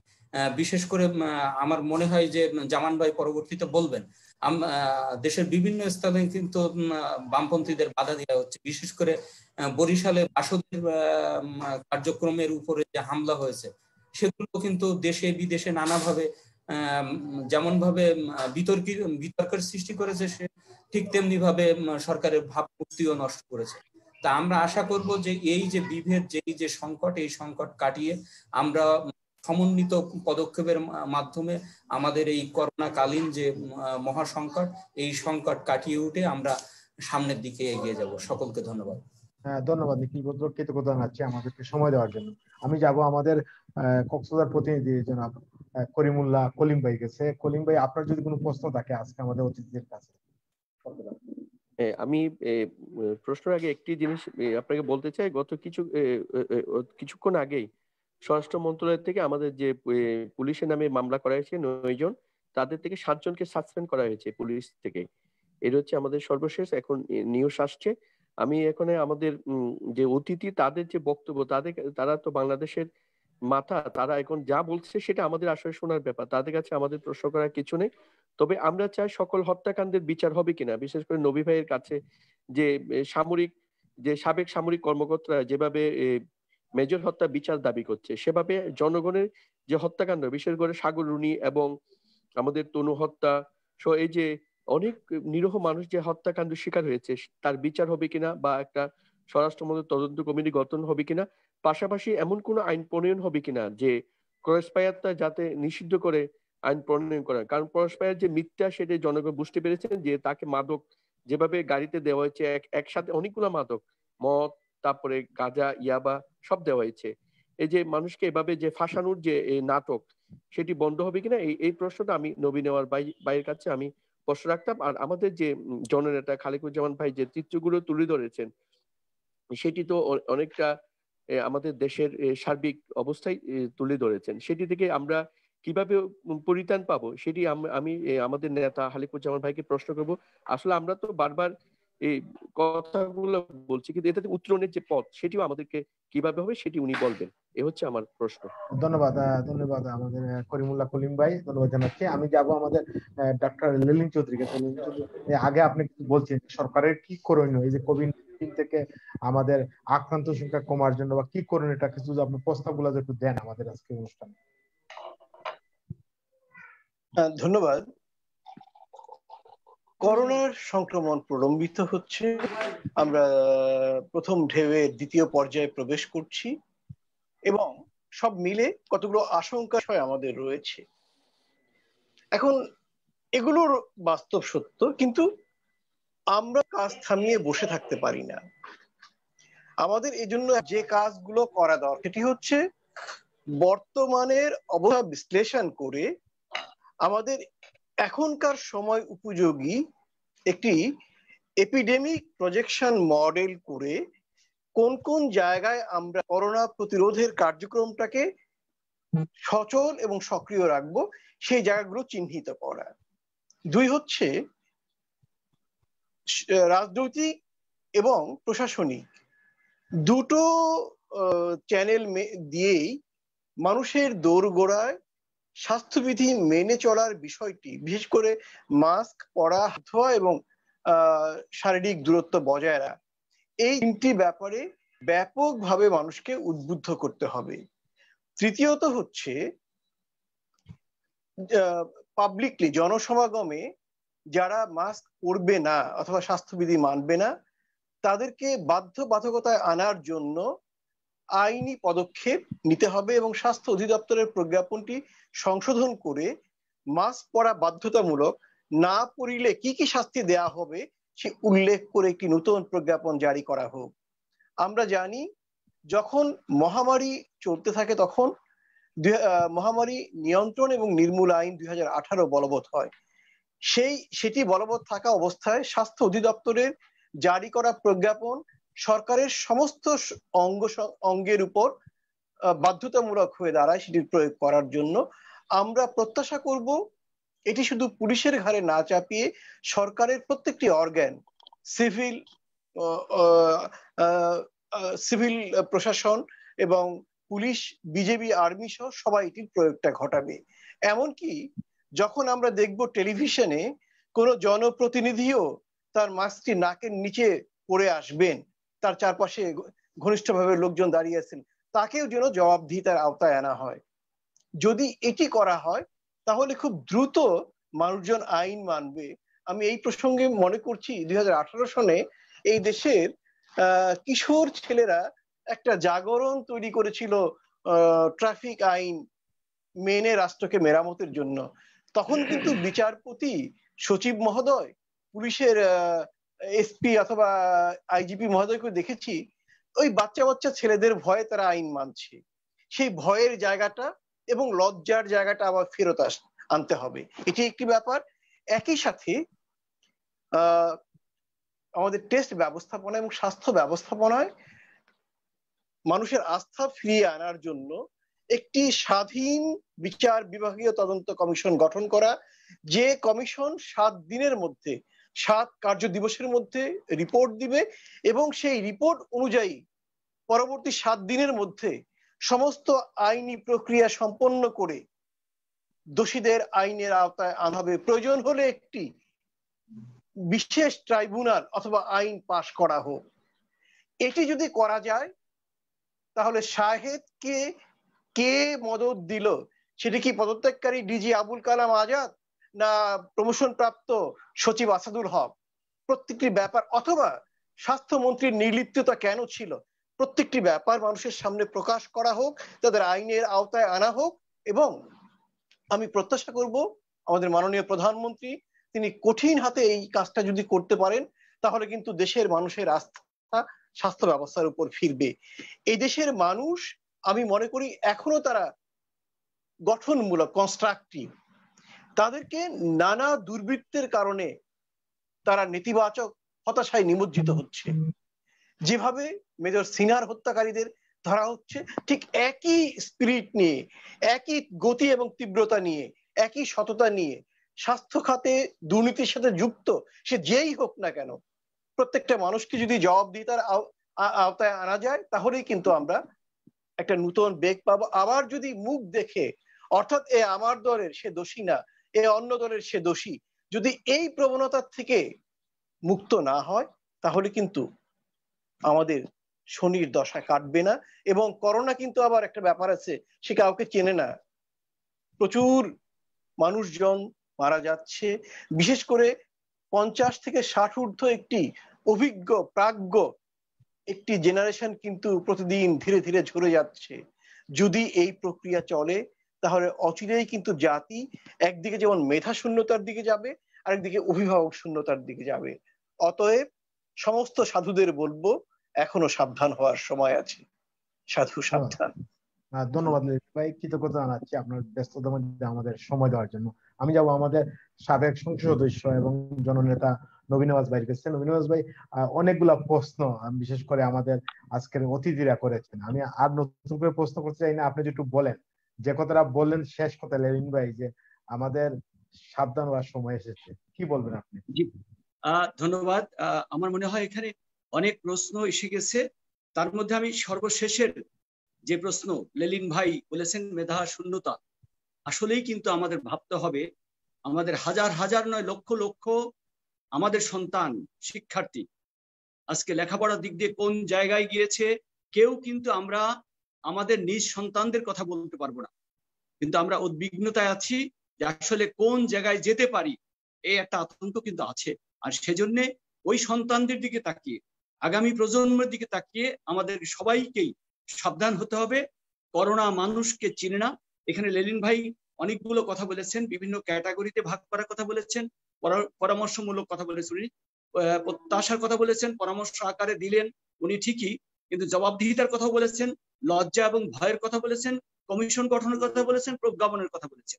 পাশাপাশি আমি চলে যাই আমাদের কলিম ভাই যে কথাটি বলেছেন যে মেজর সিনহা হত্যা থেকে শুরু করে হত্যাকাণ্ডের ব্যাপারে আপনি বলেন যে মাননীয় প্রধানমন্ত্রী শেখ হাসিনা আসার পরে এ পর্যন্ত পর্যায়ক্রমে দেখেন পুলিশ অফিসার গ্রেফতার করার যে প্রবণতা, এটি কিন্তু চালু হয়েছে। আজকে এই সিনহা হত্যার ব্যাপারকে কেন্দ্র করে বিষয়টি কিন্তু অনেকে জেনে ফেলেছে। এই মিডিয়ার যুগে কিন্তু লুকোচুরি করার কোনো সুযোগ নেই, বিষয়টি কিন্তু সামনে এসেছে। আমার মনে হয় আগামী দিনে এই নাটক বন্ধ করার যে বিষয়টি বলেছেন, নাটক বন্ধ হওয়ার বিষয়টি আসলে হ্যাঁ গুরুত্বপূর্ণ একটি বিষয়। নাটকের কথাটি আমরা সবাই বলে থাকি, কিন্তু আসলে অতীতের অনেক ঘটনা আছে যে ঘটনাগুলো তুললে কিন্তু আপনি উপলব্ধি করবেন। এখানে নিখিল দা একটি কথা বলেছেন যে মাননীয় প্রধানমন্ত্রী শেখ হাসিনা কিন্তু বারবার বলছেন, তিনি সংসদে বলছেন, তিনি বাইরেও বলছেন, আমাদের বিচ্ছিন্নভাবে অভিযানও চলছে, আমাদের জনপ্রতিনিধিদের 20% দায়িত্ব পালন করছেন হয়তো, কিন্তু অনেকেই কিন্তু দায়িত্ব পালন করছে না। যেমন ডাক্তাররাও কিন্তু গোপনে অনেকে তার জীবনের ভয়, তার পরিবারের ভয়তে অনেক ডাক্তাররা যেতে চাচ্ছেন না, এমনও কিন্তু ঘটনা আসছে। ওই যে কথাটি লেলিন ভাই বলেছেন, করোনা কাউকে চিনে না, ডাক্তার, প্রফেসর, পুলিশ, ওই র্যাব যাই বলেন কাউকে চেনে না, সেনাবাহিনীকেও চেনে না। আমি এখানে সব থেকে বড় একটি বহর নিয়ে এসেছি আমাদের জামান ভাই, খালিকুজ্জামান, আমাদের অত্যন্ত প্রিয় মানুষ, অনেক পুরনো মানুষ, আমরা রাজপথে যাকে বারবার দেখেছি, এই পুরাতন চেহারা, উনি 2001 সালের সেই কথাটি, ক্রসের কথাটি কিন্তু নিয়ে এসেছে।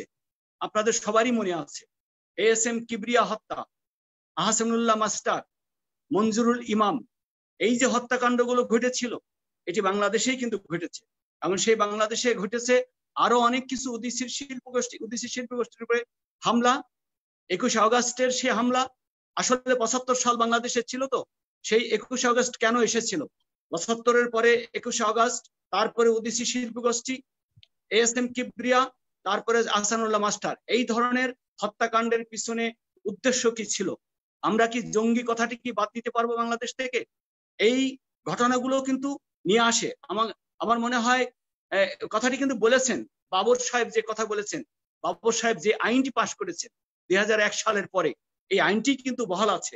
এই আইনটি কিন্তু বাংলাদেশের দিকে তাকিয়ে কিন্তু করা হয়েছিল। সেই ক্রসের কথা বলেন আর যেইটাই বলেন, আমি ওই দিকে যাব না। আমার খালিকুজ্জামান ভাই বলেছেন সাম্যের কথা, বলেছেন মানবিক মর্যাদার কথা, বলেছেন সামাজিক ন্যায় বিচারের কথা। আসলে আসেন, আপনি যে গণতন্ত্রের কথা বলছেন, আমি তো খালিকুজ্জামান ভাইয়ের মুখ থেকেই শুনেছি বাংলাদেশের জঙ্গির কথা, এই জঙ্গি বাহিনীর কথা, বাংলাদেশের জঙ্গি রাষ্ট্র কায়েম হতে যাচ্ছে, তালেবান কায়েম হতে যাচ্ছে, এই কথাটি কিন্তু ওনার বক্তব্য কিন্তু বারবার বলেছেন।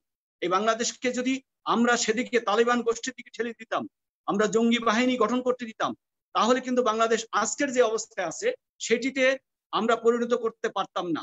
বাংলাদেশ কিন্তু সেই এমন একটি জায়গায় যেত। আমার মনে হয় খালেকুজ্জামান ভাইদের অনেক অবদান আছে এটি দমন করার ক্ষেত্রে। যে যখন ছিল বারবার ওনারা তুলে ধরেছেন, বিদায় সরকার প্রধান যেই ছিল, বিষয়টি সামনে এসেছে, চেষ্টা করেছে অন্ততপক্ষে জঙ্গি দমন করার ক্ষেত্রে কিছু ভূমিকা নেওয়ার, সেই নিয়েছে বলে আজকে জঙ্গি দমন হয়েছে। পাশাপাশি দেখেন গণতন্ত্রের কথা বলেছেন, আমি তো সেই পুরাতন কথাই বলবো। 75 সাল, 82 সাল, 2007-8 কি দেখেছি আমরা? খালেকুজ্জামান ভাই কিন্তু সেই মিটিং এ ছিলেন, সেই জোটের মধ্যে ছিলেন। সরকার গঠন করা কি তত্ত্বাবধায়ক সরকার, সেই তত্ত্বাবধায়ক সরকার গঠন করতে যে 2007-8-এর যে দৃশ্য আমরা দেখেছি, সেই মাইনাস ফর্মুলার ঘটনা আমরা জানি। খালেকুজ্জামান ভাই তো ওনার বক্তব্যই বলেছেন, সেই বক্তব্য আমার কানে এখনো ভাসে। উনি বলেছেন যে মাইনাস ফর্মুলা যেটি আবিষ্কার করা হয়েছে এই দেশের রাজনীতিকে ধ্বংস করার জন্য। এই সব কিছু মিলিয়ে কিন্তু আজকের এই যে বর্তমান যে গণতন্ত্র, যতটুকু সম্ভব বঙ্গবন্ধুর কন্যা যতটুকু জেনেছেন, শিখেছেন, যতটুকু পড়েছেন, তার জীবনের অভিজ্ঞতা থেকে উনি কিন্তু সামনে এগিয়ে নিয়ে যাওয়ার চেষ্টা করছেন। কিন্তু এর মধ্যে হঠাৎ করে করোনার মতো একটি কোভিড-19 যে চলে আসবে এটি হয়তো উনি বুঝতে পারেননি। উনি অনেকগুলো পদক্ষেপ কিন্তু নিয়ে ফেলেছে। এই যে ক্যাসিনোর কথা বলেছেন আমাদের ভাই, ক্যাসিনোর বিষয়টি বলেছেন, ক্যাসিনো, পাপিয়া, শাহেদ আর এই ফরিদপুরের ঘটনা একটু বলেন তো আমাকে, আমার খালেকুজ্জামান ভাই বলুক যে ক্যাসিনোর বিষয়টি কি কোনো সরকার প্রধান, মাননীয় প্রধানমন্ত্রী শেখ হাসিনা এত সুন্দর করে এটিকে যেভাবে হস্তক্ষেপ করেছেন এটি পারতেন? আমার মনে হয় পাপিয়াদের ব্যাপারটি কি সামনে আসতো? এটি গোপনে গোপনেই থেকে যেত। শাহেদ সাহেবকে কি কেউ গ্রেফতার করতে পারতো? অবশ্যই ম্যানেজ করার অনেক লোক ছিল। আর ফরিদপুরের ঘটনা এটি আমি বেশি বলবো না, একমাত্র শেখ হাসিনা অভিভাবক আছে বলেই এখনো সম্ভব হয়েছে।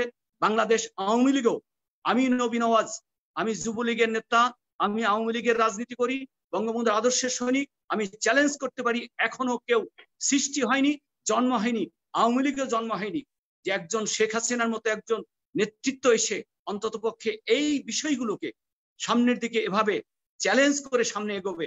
মানুষের ভিতরে কিন্তু যদি করোনা না আসতো, আমার মনে হয় খালেকুজ্জামান ভাই জানেন, বাংলাদেশ আওয়ামী লীগের মতো এত বড় একটি দলের, বাংলাদেশ আওয়ামী লীগ, যুবলীগ, কৃষক লীগ, স্বেচ্ছাসেবক লীগ 1 মাসে সম্মেলন করিয়েছে মাননীয় প্রধানমন্ত্রী শেখ হাসিনা।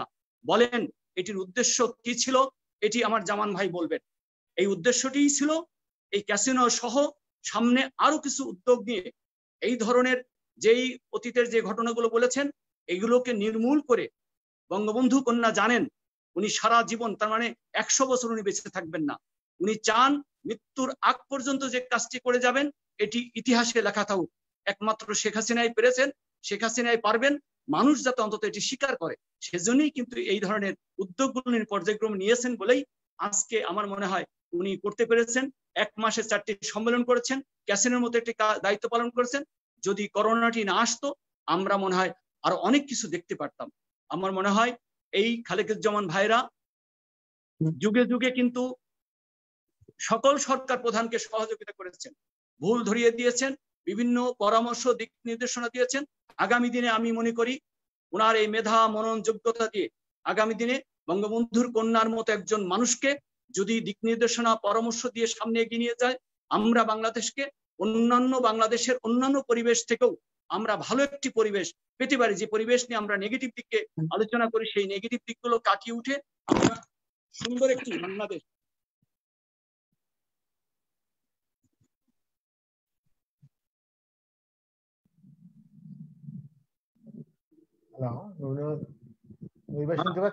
আমার একটু নেটের সমস্যা হচ্ছে, যে কারণে আমি বিষয়টা একটু খালেকুজ্জামান ভাই দিকে দিয়ে দিচ্ছি। রূপকদা আমি ঠিক নেটের সমস্যা হয়েছে। ধন্যবাদ নবীনওয়াজ ভাই। আমি আমাদের অনুষ্ঠান একবারে শেষ পর্যায়ে, আগামীকালকে অনুষ্ঠানে আমাদের থাকবেন সাবেক মন্ত্রী বীরেন শিকদার এমপি, মাগুরার 2 আসনে থাকবেন বিএনপির সাবেক বিএনপি সাংগঠনিক সম্পাদক ইমরান সালে প্রিন্স, থাকবেন আমাদের ইউকে ডাক্তার সুহেল আল মামুন। আগামীকাল প্রোগ্রাম হচ্ছে আমাদের ইউকে সকাল 4টা, বাংলাদেশ সময় রাত 9টা। যাকে আমন্ত্রণ জানাচ্ছি। আমি এখন যাব আমাদের বাংলাদেশ সমাজতান্ত্রিক দল বাসাদের কেন্দ্রীয় কমিটির সাধারণ সম্পাদক জননেতা খালেকুজ্জামান ভাই। খালেকুজ্জামান অনেকগুলো প্রশ্ন এসেছে, আর আমাদের বিশেষ করে নবীনওয়াজ ভাই যে কথাগুলো বললেন যে আপনারা আপনি কি সমাপনী শেষ করবেন নবী ভাই? আমি এই কথাটি বলতে চাচ্ছি যে খালেকুজ্জামান ভাই বলবেন, উনি শ্রদ্ধেয় নেতা, ওনাকে আমি অনেক শ্রদ্ধা করি, অনেক কিছু শেখার আছে খালেকুজ্জামান জামান ভাইয়ের কাছ থেকে। তা মূলত আমি মনে করি যে কথাগুলো বললাম, মাননীয় প্রধানমন্ত্রী শেখ হাসিনা যতক্ষণ বেঁচে থাকবেন, যতক্ষণ সুস্থ থাকবেন, তিনি যেভাবে এগোচ্ছেন আমার কেন জানি বিশ্বাস উনি যে কথাটি বলেছেন যে ফরিদপুরে হাত দিয়েছেন, ঠিক এমনি ভাবে উনি অনেক জায়গায় হাত দিবেন, দিয়ে এই বাংলাদেশকে বঙ্গবন্ধুর স্বপ্নের সোনার বাংলা গড়বেন। উনি প্রত্যয় ব্যক্ত করেছেন বাংলাদেশকে 41 সালের মধ্যে বাংলাদেশে একটি উন্নত বাংলাদেশ করার, সেই কাজটি করার জন্য উনি কিন্তু সামনে এগিয়ে নিয়ে যাচ্ছেন। আশা করি এই জামান ভাইরা যদি সহযোগিতা করেন, আমার মনে হয় আমরা সেই বাংলাদেশ পাবো। সবাইকে শুভেচ্ছা, ধন্যবাদ। খোদা হাফেজ সবাইকে। ধন্যবাদ নবীন নওয়াজ ভাই, ধন্যবাদ জানাচ্ছি, কৃতজ্ঞতা জানাচ্ছি আপনার ব্যস্ততার মধ্যে আমাদের সময় দেওয়ার জন্য। আমাদের অনুষ্ঠান শেষ পর্যায়ে আমি যাবো জামান ভাইয়ের কাছে। জামান ভাই, যে প্রশ্নগুলো এসেছে আপনি যদি সমাপনী বক্তব্য দেন আমাদের অনুষ্ঠানের শেষ পর্যায়ে এসে। আমি একটু, অনেকগুলি কথা এসছে তো, আমি প্রধানমন্ত্রীর যে ইচ্ছা আকাঙ্ক্ষা বা আমাদের নবীন নওয়াজ ভাই ওনার যে শুভ ইচ্ছা বা যে, এগুলি নিয়ে আর কোনো প্রশ্ন নেই বা সেগুলি নিয়ে সন্দেহ করার কোনো দরকার নেই। কিন্তু বাস্তবে যে বিষয়গুলি আসছে সেটাই শুধু বলতেছিলাম যে পরিস্থিতির মধ্যে যে, যেমন ধরেন যেটা আসছে যে এখন এই ক্রস ফায়ার বন্ধ করবেন কিভাবে। এখন ইনডেমনিটি তো এখনো আছে, এটা 15ই আগস্টের পরে ইনডেমনিটি ছিল বা এর আগে যে ক্লিন হার্টে ছিল বিষয়টা এখনো, আমি ওই ডকুমেন্টটা আনি নাই।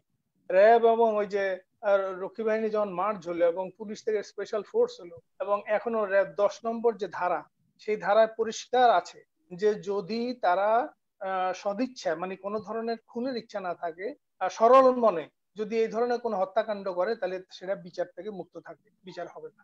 এটা তো আছে এখন। তাহলে ওই 10 নম্বর ধারা বহাল রেখে আপনি কি করে সেটা থেকে রেহাই পাবেন? ফলে এটা বাতিল করা দরকার এবং তার সঙ্গে যে হত্যাকাণ্ডগুলি হয়েছে তদন্ত হওয়া দরকার এবং তদন্তের মাধ্যমে তাদেরকে বিচারের আইনের আওতায় যদি নিয়ে আসা না যায় তাহলে এটা বন্ধ করা যাবে না। তাহলে যে আইনটাকে সুরক্ষা দিচ্ছে এটা কালো আইন, সেটা বাতিল করতে হবে। আর যেই কর্মকাণ্ডগুলি হয়েছে সেগুলিকে আইনের আওতায় আনতে হবে, তাহলে সেটা সম্ভব, নাহলে সম্ভব না।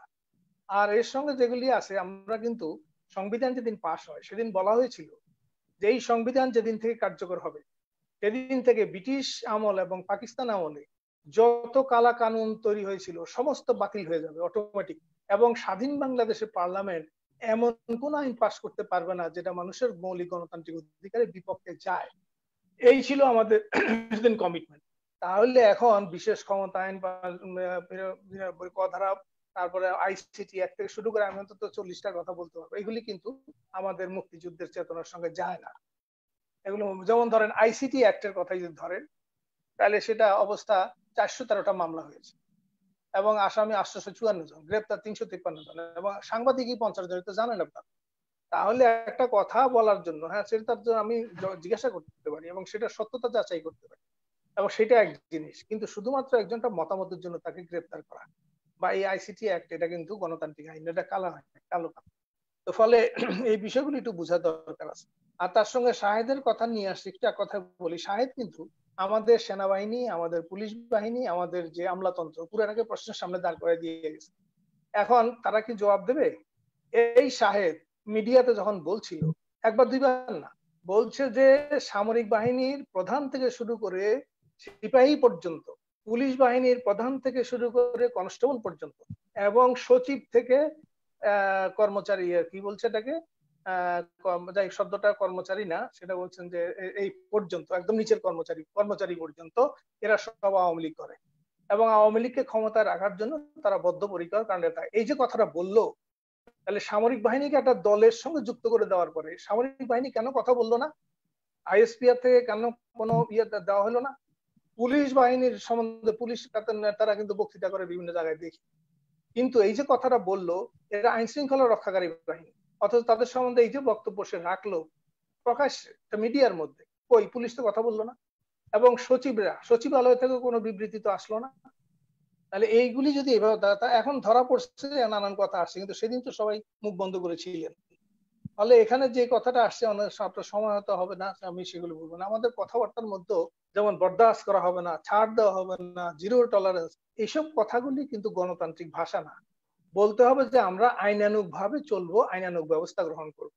এই টলারেন্সের 0 ভাগ না 3 ভাগ না 5 ভাগ এই পার্সেন্টেজ, এগুলি ঠিক না। বলতে হবে যে আমরা নিজেরা আইন মানবো এবং আইনানুগ ভাবে আমরা কর্মকাণ্ড পরিচালনা করবো, সেটা না বলবেন। আর না হলে সেটা একদম হুঙ্কারের মতো শোনা যায়, কথাগুলি কেমন জানি কানে লাগে। আর আমাদের বিশেষ করে যে নবীন নওয়াজ ভাই যে বললেন, আমরা কিন্তু হলি আর্টিজান বলেন, বাংলা ভাই বলেন, সেসব কাজের প্রশ্ন তুলি নাই। কারণ সহজে আমাদের তো বাঘ মারা আক্রমণ করেছে তো বাংলা ভাই, সেগুলি জানেন আপনি, এগুলি সব জানা আছে। এবং আমরা সেই সময় তো বলছি যে না, এই জঙ্গিবাদ হোক বা এই সমস্ত এগুলির বিরুদ্ধে ব্যবস্থা যদি গ্রহণ করে সেটার বিরুদ্ধে আমরা আপত্তি করব না। কিন্তু প্রশ্নটা অন্য জায়গায়। প্রশ্ন হচ্ছে যখন সেটা এই রূপ যখন নেয় তখন তো সেগুলো নিয়ে কথা বলতেই হবে। আমি এখন অন্য কথা বেশি বাড়াবো না। এখন ধরেন যেমন কি করবেন আপনি, করোনা একটা জিনিস করেছে, দুনিয়ার সামনে থেকে একটা পর্দা সরিয়ে দিয়েছে। তিনটা মতামত বিশেষজ্ঞরা বলছেন করোনা একদিন চলে যাবে, পুরাপুরি নাও যদি যায় স্বাভাবিকতার কাছে যাবে, কিন্তু পৃথিবী যেমন ছিল তেমন আর চলবে না, সে আমেরিকাই হোক সেটা বাংলাদেশই হোক। ফলে এখন তিনটা সম্ভাবনার কথা বলছেন। যদি আগের ব্যবস্থা আপনি বহাল রেখে চলতে চান তাহলে স্বৈরতন্ত্র ফ্যাসিবাদ আরো পাকাপোক্ত হবে এবং ধনী দরিদ্রের বৈষম্য বাড়বে, জাতিগত সংঘাত, বর্ণবাদিতা, সাম্প্রদায়িক সংঘাত, পারিবারিক সামাজিক সংঘর্ষ বেড়ে যাবে। 2 নম্বর বলছেন যে যদি একটা শক্তিশালী আন্দোলনের বিরুদ্ধে থাকে তাহলে সেখানে কিছু অনেক সংস্কার লাগবে, ছোট বড় অনেকগুলি সংস্কারের মাধ্যমে উদারপন্থার পথে কিছু কল্যাণমুখী কর্মকাণ্ডের দিকে অগ্রসর হওয়া যাবে, যদিও এটার স্থায়ীভাবে সমাধান হয়তো দিবে না। 3 নম্বর বলছেন যে এই ধরনের আন্দোলন যদি দীর্ঘস্থায়ী হয় তাহলে র্যাডিক্যাল বা রেভলিউশনারি বিপ্লবাত্মক পরিবর্তনও চলে আসতে পারে। ফলে এই যে সম্ভাবনাগুলি সামনে কোন দিকে যাবে দেশ, সেটা ভিন্ন কথা। কিন্তু আমরা কতগুলি জিনিস এখন একটু বলতে চাই, আমি ওই বিষয় এখানে যাব না। আপনি যে এখন আমাদের নির্বাচন ব্যবস্থাটা গেছে, আমাদের প্রতিষ্ঠানগুলি ভেঙে পড়ছে, আমাদের সমস্ত কিছু সেগুলি ভেঙে পড়ে, একজন প্রধানমন্ত্রী যত শুভেচ্ছা শুভ আকাঙ্ক্ষাই থাকুক, যত স্বপ্নই তিনি দেখেন, এটা কাজ এক ব্যক্তি দিয়ে একটা দেশ শাসন চলে না। তাহলে সেটার জন্য প্রতিষ্ঠান লাগে, সেটার জন্য তার ব্যবস্থা লাগে, ব্যবস্থা ছাড়া তো অবস্থার বদল হবে না। তাহলে এখানে অন্য যেমন ধরেন আমাদের একটা বড় ধরনের সংস্কার এখানে লাগবে। এখানে যেমন ধরেন এই যে আমাদের মন্ত্রিসভা, যেটা 10 থেকে 15 জন মন্ত্রী দিয়ে একটা মন্ত্রিসভা হইতে পারে, এত বেশি দরকার নাই। আর পার্লামেন্ট মন্ত্রিসভা গঠন করবে এবং মন্ত্রিসভা প্রধানমন্ত্রী ঠিক করবে। ফলে এইভাবে যদি আমরা করতে পারি, এবং বিদেশে টাকা এবং সম্পদ পাচারকারী 4 ধরনের লোককে ইলেকশন করতে দেওয়া যাবে না, যারা বিদেশে টাকা এবং সম্পদ পাচার করেছে। যেমন সুইস ব্যাংকে 5,367 কোটি টাকা তারা রেখেছে, তাদের নাম আছে, কিন্তু এই নামটা জোগাড় করা কোনো কঠিন ব্যাপার না। কানাডায় বেগম পাড়ায় 2019 সালে 3,230 জন সেখানে যে পার্মানেন্ট রেসিডেন্ট নাগরিক হয়েছেন তাদের তালিকা আছে, এগুলি গভর্নমেন্ট জানে না, তা জোগাড় করা যায়। এবং সেখানে মালয়েশিয়ার অ্যাম্বাসেডার ঢাকায় প্রেস কনফারেন্স করে 3,000 কত, আমার এক্সাক্ট নাম্বারটা খেয়াল নাই, তারা দ্বিতীয় বাড়ি করেছে, সেই তালিকাও আছে। তাহলে এরা যারা এইভাবে টাকা পাচার করেছেন, এবং এর মধ্যে আমেরিকা তো আছেই, বিলাতে আছে ইত্যাদি, তাহলে সেই যে টাকা পাচারকারীরা তাদের নাম প্রকাশ করা হোক এবং তাদেরকে নির্বাচনের অযোগ্য ঘোষণা করা হোক, এই সম্পদ বাজেয়াপ্ত করা হোক। এবং 2 নম্বর হলো যারা ঋণ খেলাপি এবং ঋণ অবলোপন করেছেন এবং ঋণ খেলাপি হিসাবে চিহ্নিত হয়ে আছেন, ইলেকশনের আগে ঋণ ঠিক করলে হবে না, 1 বছর আগে পর্যন্ত তিনি খেলাপি, অবলোপনকারী এবং এই সমস্ত লোক ইলেকশন করতে পারবে না। 3 নম্বর হচ্ছে দ্বৈত নাগরিক ইলেকশন করা যাবে না, কারণ এর নাগরিকত্বের সুবিধা নিয়ে বিদেশে টাকা পাচার করে। আর হলো লাভজনক ব্যবসা প্রতিষ্ঠানের মালিক যদি হয় তাহলে মালিক এবং কর্মকর্তা তারা ইলেকশন করতে পারবে না। ব্যাংকের, প্রাইভেট ব্যাংকের এবং ব্যাংকের যে ব্যবস্থাপক 16 জন এখন পার্লামেন্টের মেম্বার, আর এত 80 ভাগ তো বললামই মেম্বার হয়ে। তাহলে দেখেন এই যে এনুয়ার রূপন, তাদের কথা হলো 20টা বাড়ি, 120টা ফ্ল্যাট। আপনি বিচার আচার করবেন মানে প্রথম তো এই সম্পদ আপনি নিয়ে নেবেন, এটা জনগণের সম্পদ, এটার সঙ্গে বিচারের কি সম্পর্ক? জনগণের সম্পদ জনগণের হাতে প্রথম নিয়ে আসেন, তারপরে বিচার করেন যে সে কেন এগুলি অবৈধভাবে নিল, কিন্তু এগুলি তো জব্দ হইল না।